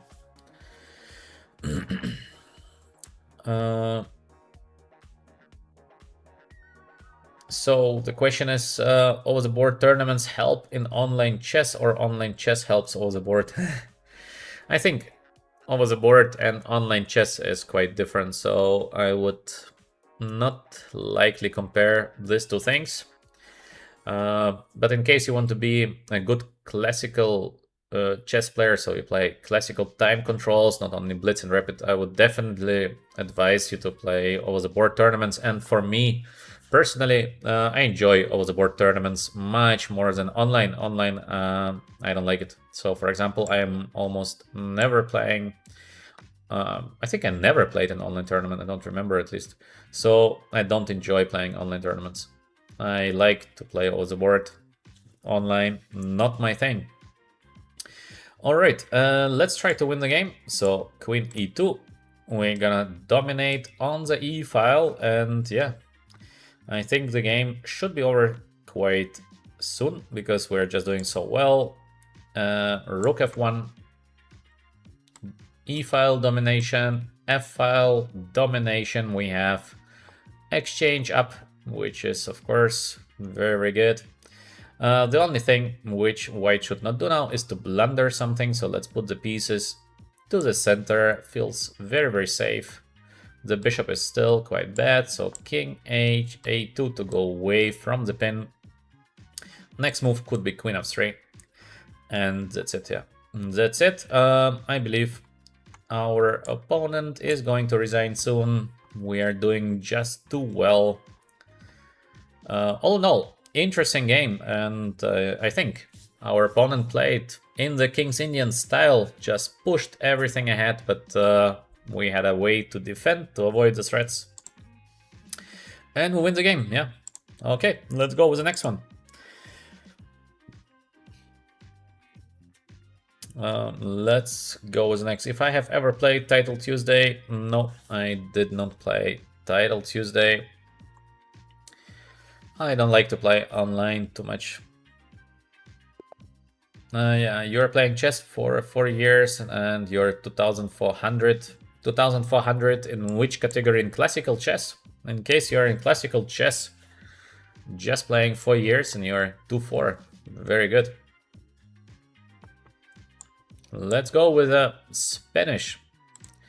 Now we play the Spanish. Bishop on c5. Quite a rare line. Let's go with the move c3.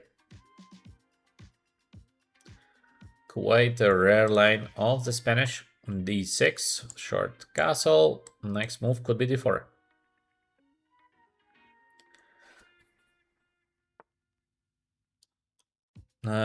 Let me read the chat. New subscriber here. I love watching your play. Thank you very much for that. I make it simple to understand. I try at least, yeah.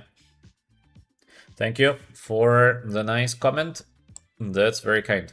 So a6, we can take c6 or we can play bishop a4. Both is very, very possible. d4, let's dominate the center. So in chess, usually when you're dominating the center, you're doing slightly better. I like to keep this rule always alive, so it doesn't matter what is your level. Always try to fight first for the center, and then you can see how the things will go. We have knight c3 as typical way to continue, or knight on d2, knight c4 is also very, very normal. So let's go maybe with a move knight on d2, knight c4, because we want to grab the bishop eventually.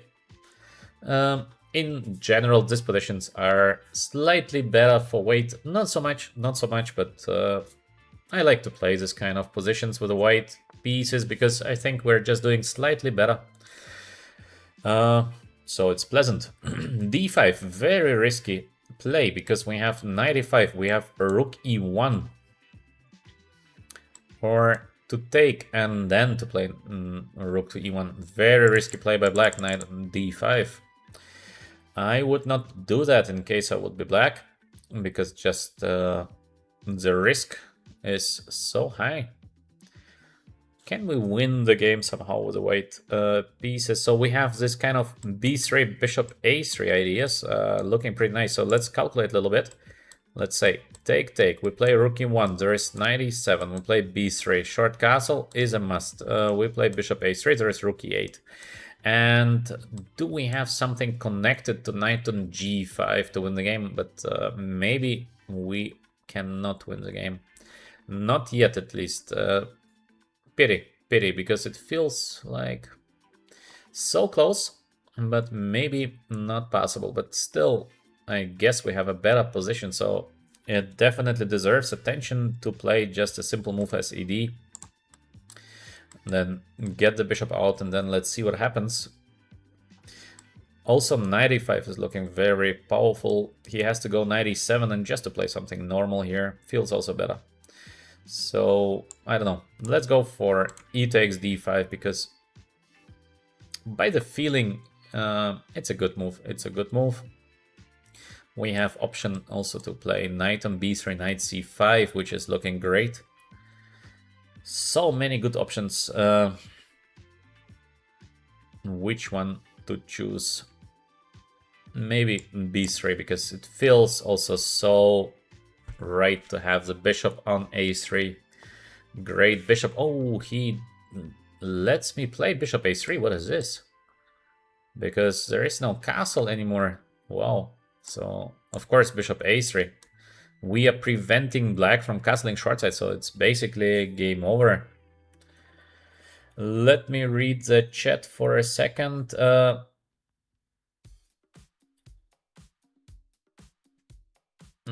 White title players are better in online. I think they're also better with the board, so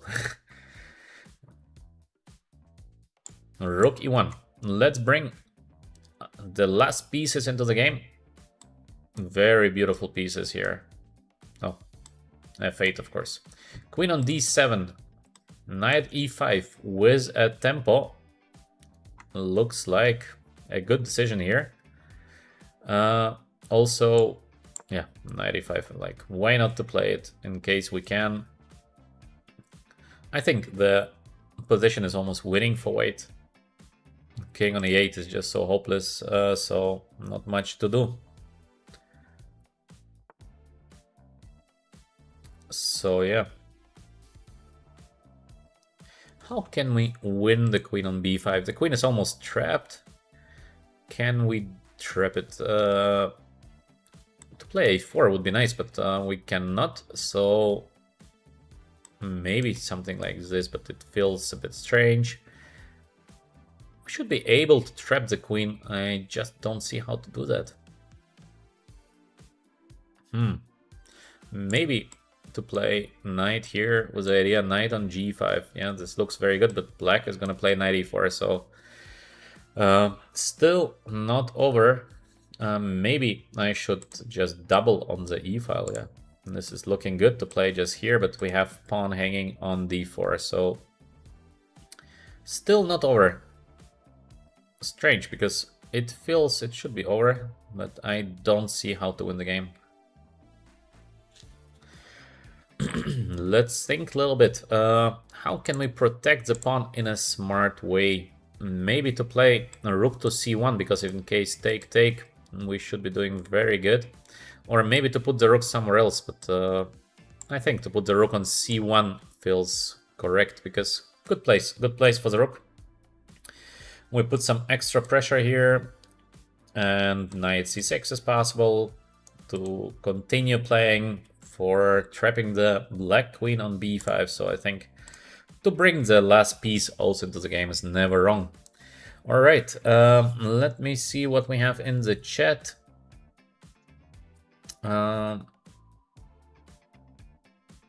Do we have some chess questions? I see knight f1. Knight f1, possible but a bit passive, so I would prefer to move forward than backward. Here we have, I think, knight c6 is looking very good. Attacking the rook, and we have here a little trap.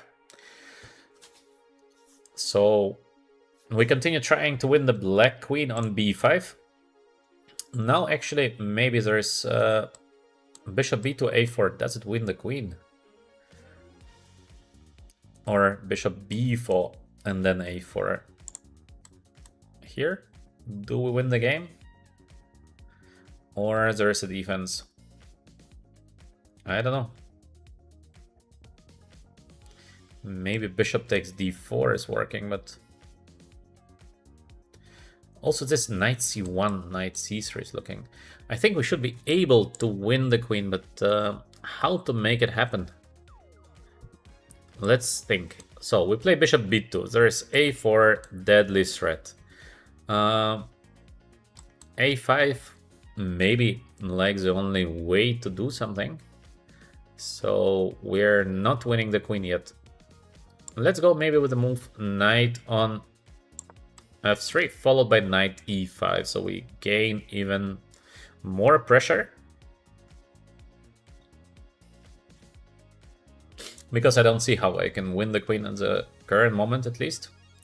Maybe I have missed something, but knight f3 just feels like the right choice. Very, very safe. So yeah,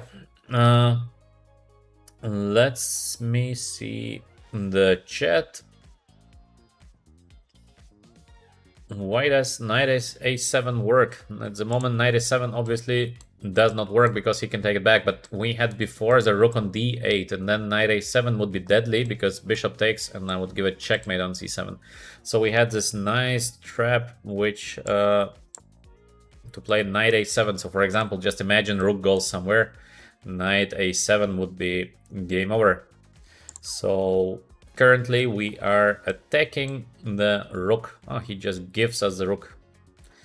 Well, okay, so obviously white is winning because we can take the rook, but maybe we can continue trying to win the queen. It feels like we should be able to win the queen. Bishop b4, does it win the queen? Maybe, but not 100%. So let's go simple move, bishop on b2, just to defend the pawn on b4, just to be safe. a4 is coming next. We can also take the rook any moment of our convenience. So yes, position of white is completely winning. A little bit careful, we have to be a little bit careful here, but not more than that. So looks very, very good.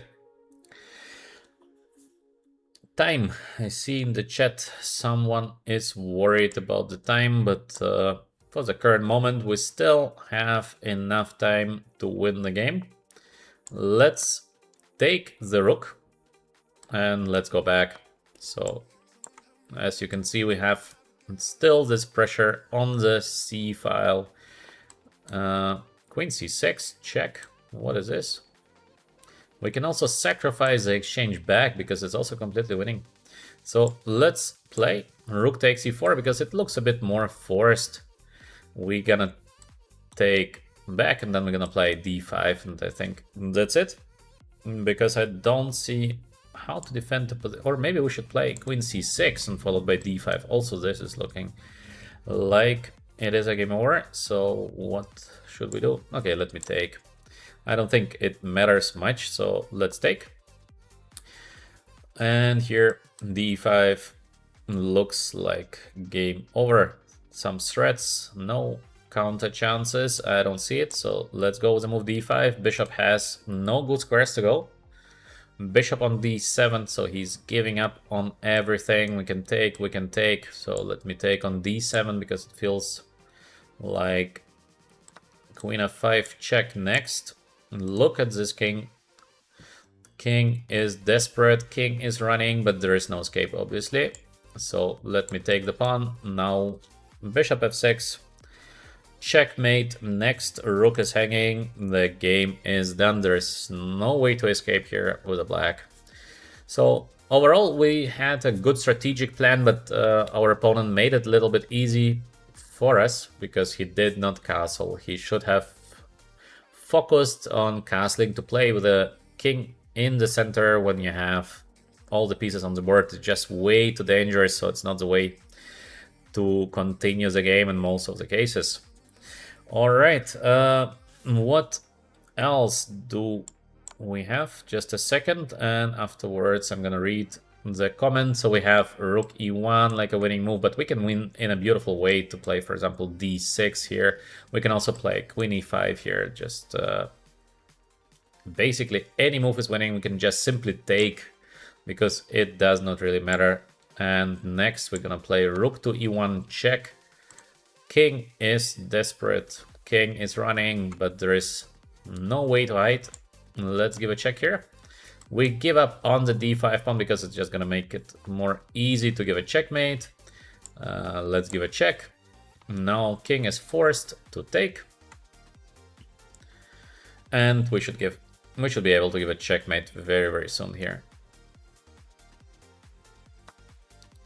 Where is a forced checkmate?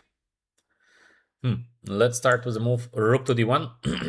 So now we're gonna hunt the black king. But actually not so easy to give a checkmate. It should be a checkmate, but to give a checkmate by force, a little bit difficult, but let's try. Let's try. Maybe we're lucky to succeed to give a checkmate by force. Of course, we have 1000 winning continuations here, but I'm just trying to be smart and to give a checkmate by force, but maybe we managed. Yeah, I think we did it because here is a check on h6 and then there is a checkmate on e8, so it is going to be a checkmate. And we checkmated our opponent by force. So all right, in case you like our content, please like and subscribe. In case you're enjoying VChess, we do chess content. We try to make an educational chess content, so we try to give chess material that will improve your own play. So let's see, next game, and it is the last game for me for the current stream. So let's try to play well the last game. Opponent is busy. No moves here. Okay, disconnected, so let's abort it and let's make a new challenge. New challenge on the way. So I see in the chat a question where to learn tactics. So many options to learn tactics. You can learn it online. You can buy a nice chess book on tactics. By the way, in our web shop you have so many nice books on tactics. So just get to our web shop and download the PDF. So you have a nice book on tactic. We have many. Then we see in the chat, is chess about memorize, or it does have our mind about creativity? Chess is everything, so it's not like something particular. You have to be good in many things. All right, let's continue. We have the move a3. White wants to be smart with the move b4, so let's go with the move a5, maybe to avoid the move b4. Long run, we have a simple plan. We want to win the pawn on c5 back, but maybe it's not so easy to do. Let's hope we can. How to defend against this knight a4? Yes, this is quite a tricky play. Let's go. And maybe a rook to b8 because I'm a little bit scared of this knight on b6. Long term, we want to go bishop d7, knight e5. We attack the knight and then we're gonna win the pawn back on c5. This is the idea. So let's continue. Bishop d7 just to be safe. Next move is knight e5. We go for the weakness of the knight on a4 and we try to win the pawn back on c5. So easy play. In case we manage to win the pawn back, I think black is fine. But still not an easy task to win the pawn back. So we have to do it in a smart way. Maybe we should not rush actually with the winning the pawn back, but not so easy, not so easy. We can also go bishop g7 and to go do short castle. So we have this kind of long play. Pawn down, but we should have some compensation for it. Our opponent still pushes for the b4 area, but we get some counterplay. So maybe also rook g8 is making sense to get a little bit active here. I like the move rook g8. It looks interesting. Not sure it's a good move, but it's a very playable move because probably g3 has to be played. And after the move g3, we will get some counterplay on the light square. So this is the idea of the move rook to g8 first. So now let's go with the move knight e5. Probably white is gonna take the bishop because what else? There is something like queen to b3, of course, but does it change much? Because you want to get b4 to protect the pawn on c5. So yes, he takes. We expect it, and now the problem is that not so easy for white to cover all the light squares. Well, b4, so my opponent is not scared of moves like queen on b5 or knight on c4. Or maybe even a rook to g4 to get the rook to c4. Okay, a little bit too creative. Maybe I should not play that. So how can we do something unpleasant? Also here, queen c6, not so bad. I might be able even to push d4 immediately, but this looks, I'm like not 100% sure. But maybe queen on c6 is not bad. Let's see how he wants to defend in this situation where you have this trouble on the long diagonal. Maybe also somewhere we might be able to play the move b5 in the right moment. So many weaknesses here for the white. On the other hand, if white survives, then white might be better, but not easy to survive here. We should have a decent play with the black pieces. Many things are hanging, but maybe I should have played, by the way, queen on b5, because if knight b2, I should have taken on c5. So maybe queen c6 is not the best, I don't know. But by feeling, just queen c6 feels good, because d4 is so dangerous. We can just put the knight on c4, and then we have this long-term counterplay. Many options here for blacks, that's why queen c6 feels to be the right decision. Not 100%, but it feels to be the right choice. Let's see what we have in the chat, which opening I prefer. As I said many times, I don't think openings do really matter, so it's not so important. f3. Let's go knight c4 because it's too much not to play knight on c4. We attack the pawn on e3 with a tempo. There is also bishop h6 with a tempo. Sorry, talking too much. I'm talking too much, so the last game for my stream. Let's hope I can play a good game to have the stream ending on a good note. Bishop h6 could be the next move. Also, this idea of b5 is not bad at all, but we have to use it in the right moment. Also, we have ideas like rook a8 back, but I think we should wait with the rook a8 a little bit. So, what is VChess about? We have many different things. We have a beautiful application that go to our website, check our application. We have very good app. It's for the full family fun. It starts very easy and then it's getting better. So by using our application, basically you can become a better chess player. We have training which we offer. We have, as you can see, live stream. So VChess offers a lot of different products, and also soon we have a couple of new applications coming to the market. So I hope you will enjoy VChess. VChess is about chess.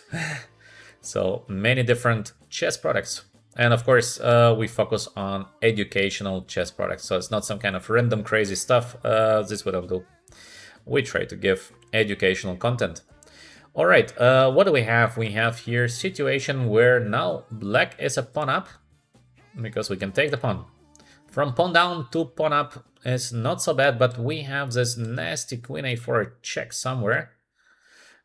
Is it dangerous at the current moment? I don't think so, so let's take the pawn. So now the king on e8 is not perfectly placed, so we are suffering a little bit with the king, but black is full pawn up, so we have to be careful.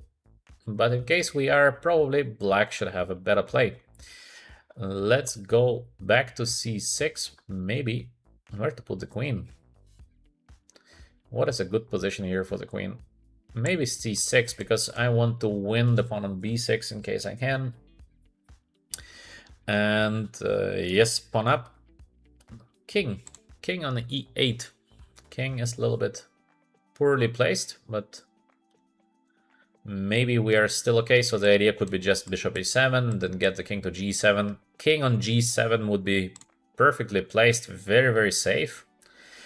I see in the chat Carl Saison. Carl, hello.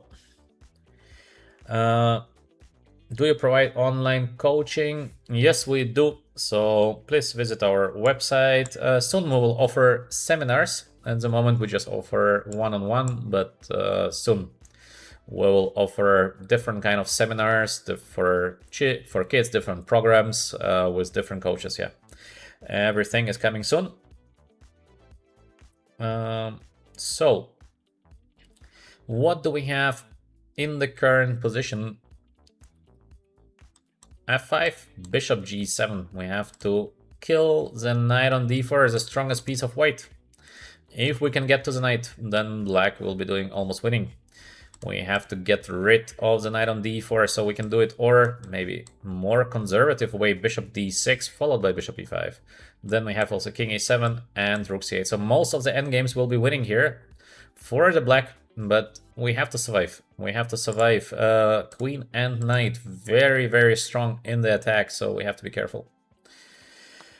We have to be very, very careful here. Let's go with the move bishop on d6, followed by king a7 and rook on c8. This is the idea. So, in case you like our content, of course, please like, subscribe. We are a small channel, we are growing. A lot of nice products are coming by VChess soon, so stay with us. To like and subscribe is, I believe, very, very little to be asked.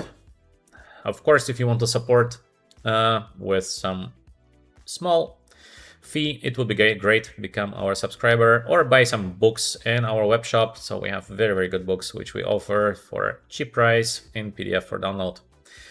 Good.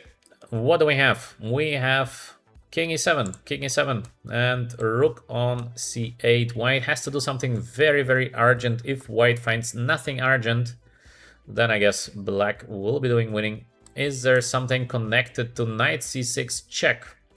So a knight sacrifice. Is it possible to sacrifice a knight? I don't know. I don't think it's possible. So we have king to e7 as we said. This is our main idea. So let's try. One more move left and black should be winning. Oh, our opponent is going for an endgame. So of course, endgame is very, very good for black. There is knight c6 trick, but we can avoid the trick by simple king f8, no? If I'm correct, this is a simple way to avoid this trick. Knight on c6, next move king g7, and bishop should dominate the knight in most of the circumstances in an endgame. So this endgame should be very, very close to be winning, objectively speaking. But yeah, there are always tricks, there's always some tactics, so it's never over. Black has to play well to win the game, but the chances are now just very, very high. What is the difference between you and a super GM? The difference is that I am now 40 years old. In my best times, I had 2730, so I played against the big guys. Now I get older, we have some business, plus it's very difficult to play chess on the top when you're getting older, because it's just hard. Rook on c7, he tries to get to the b7 pawn. Yeah, this is good play by white, but is it enough to secure a draw?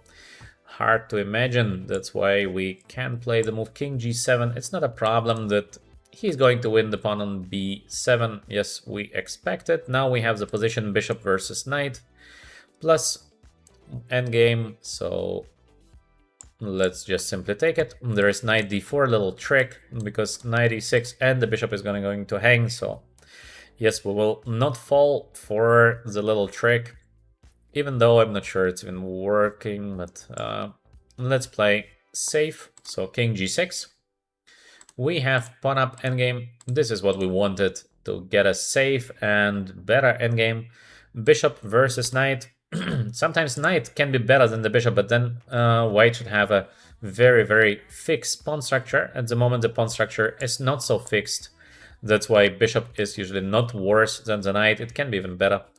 Knight on d4, so there are some jumps that we should just avoid. How can we do that? We can do that with simple, I think, bishop c3. If knight jumps, we can play bishop e5.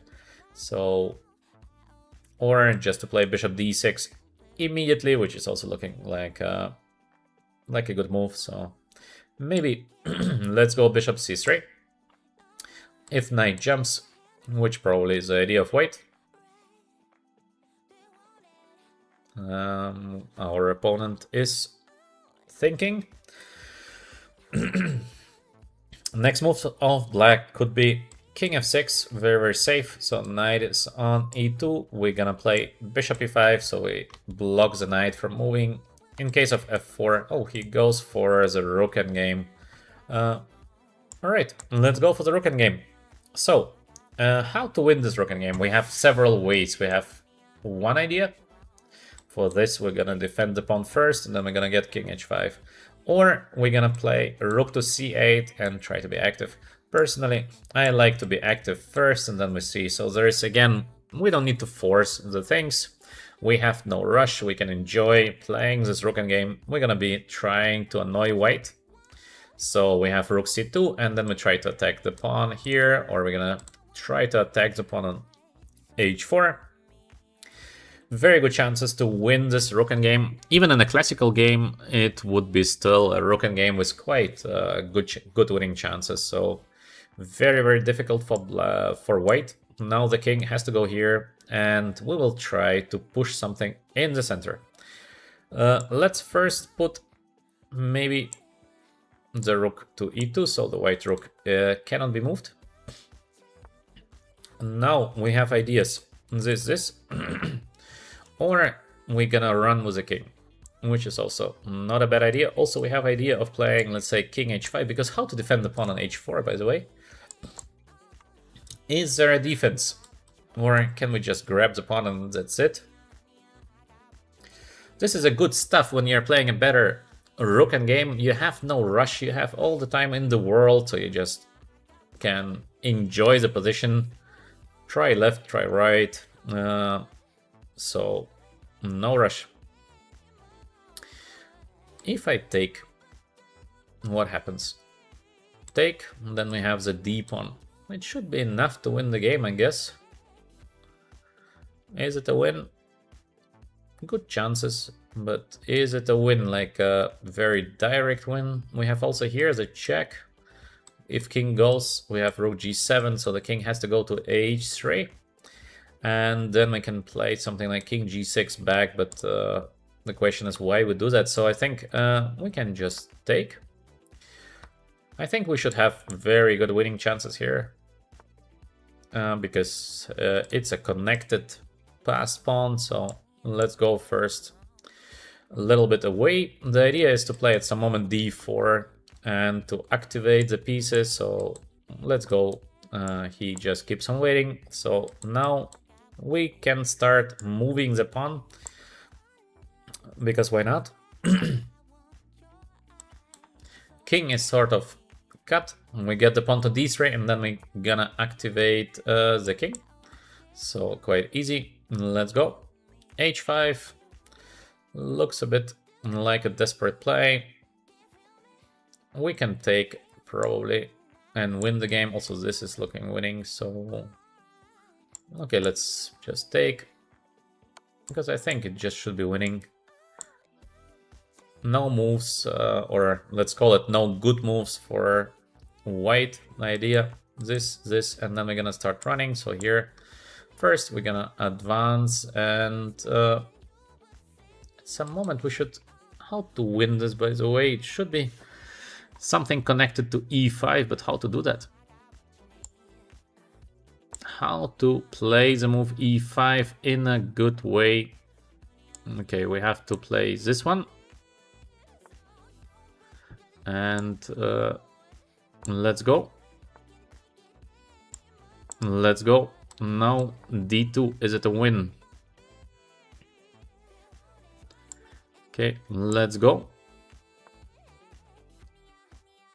I cannot cross it. This is unbelievable. How is it possible that I don't see a way to cross? So I have to play here. Take. Here.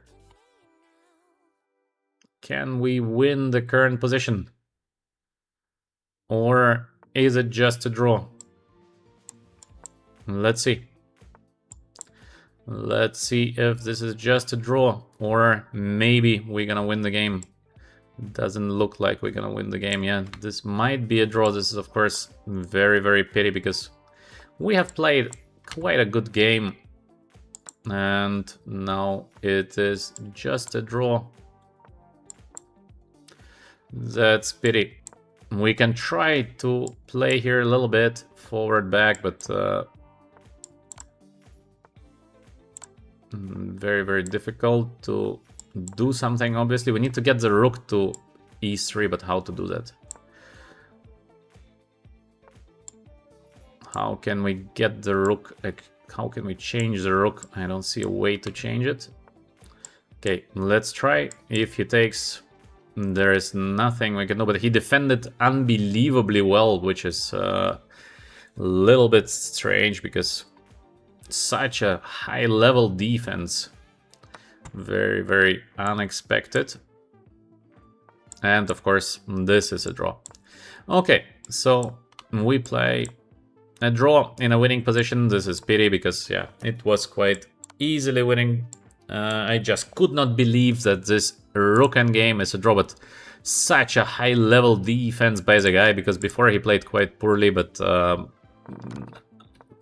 starting from here, he's just playing perfect defense. Very, very strong. So okay, here I should have played maybe king h6. This might, but also might be just a draw. So unbelievable defense by our opponent. So what to do? We could not win the game. Sometimes it happens. In any case, I hope you enjoyed the game. I hope you enjoyed my comments. Please like, subscribe. So we see us then the next time. Probably I'm gonna stream tomorrow as well. And of course, soon are the candidates, best players of the world. We will be commenting on the candidates. We will try to understand what these super geniuses are doing. So see you next time tomorrow. Once again, thanks for watching. Like and subscribe. In case you enjoyed, you will help us with this. See you eventually tomorrow. Wish you all a great day.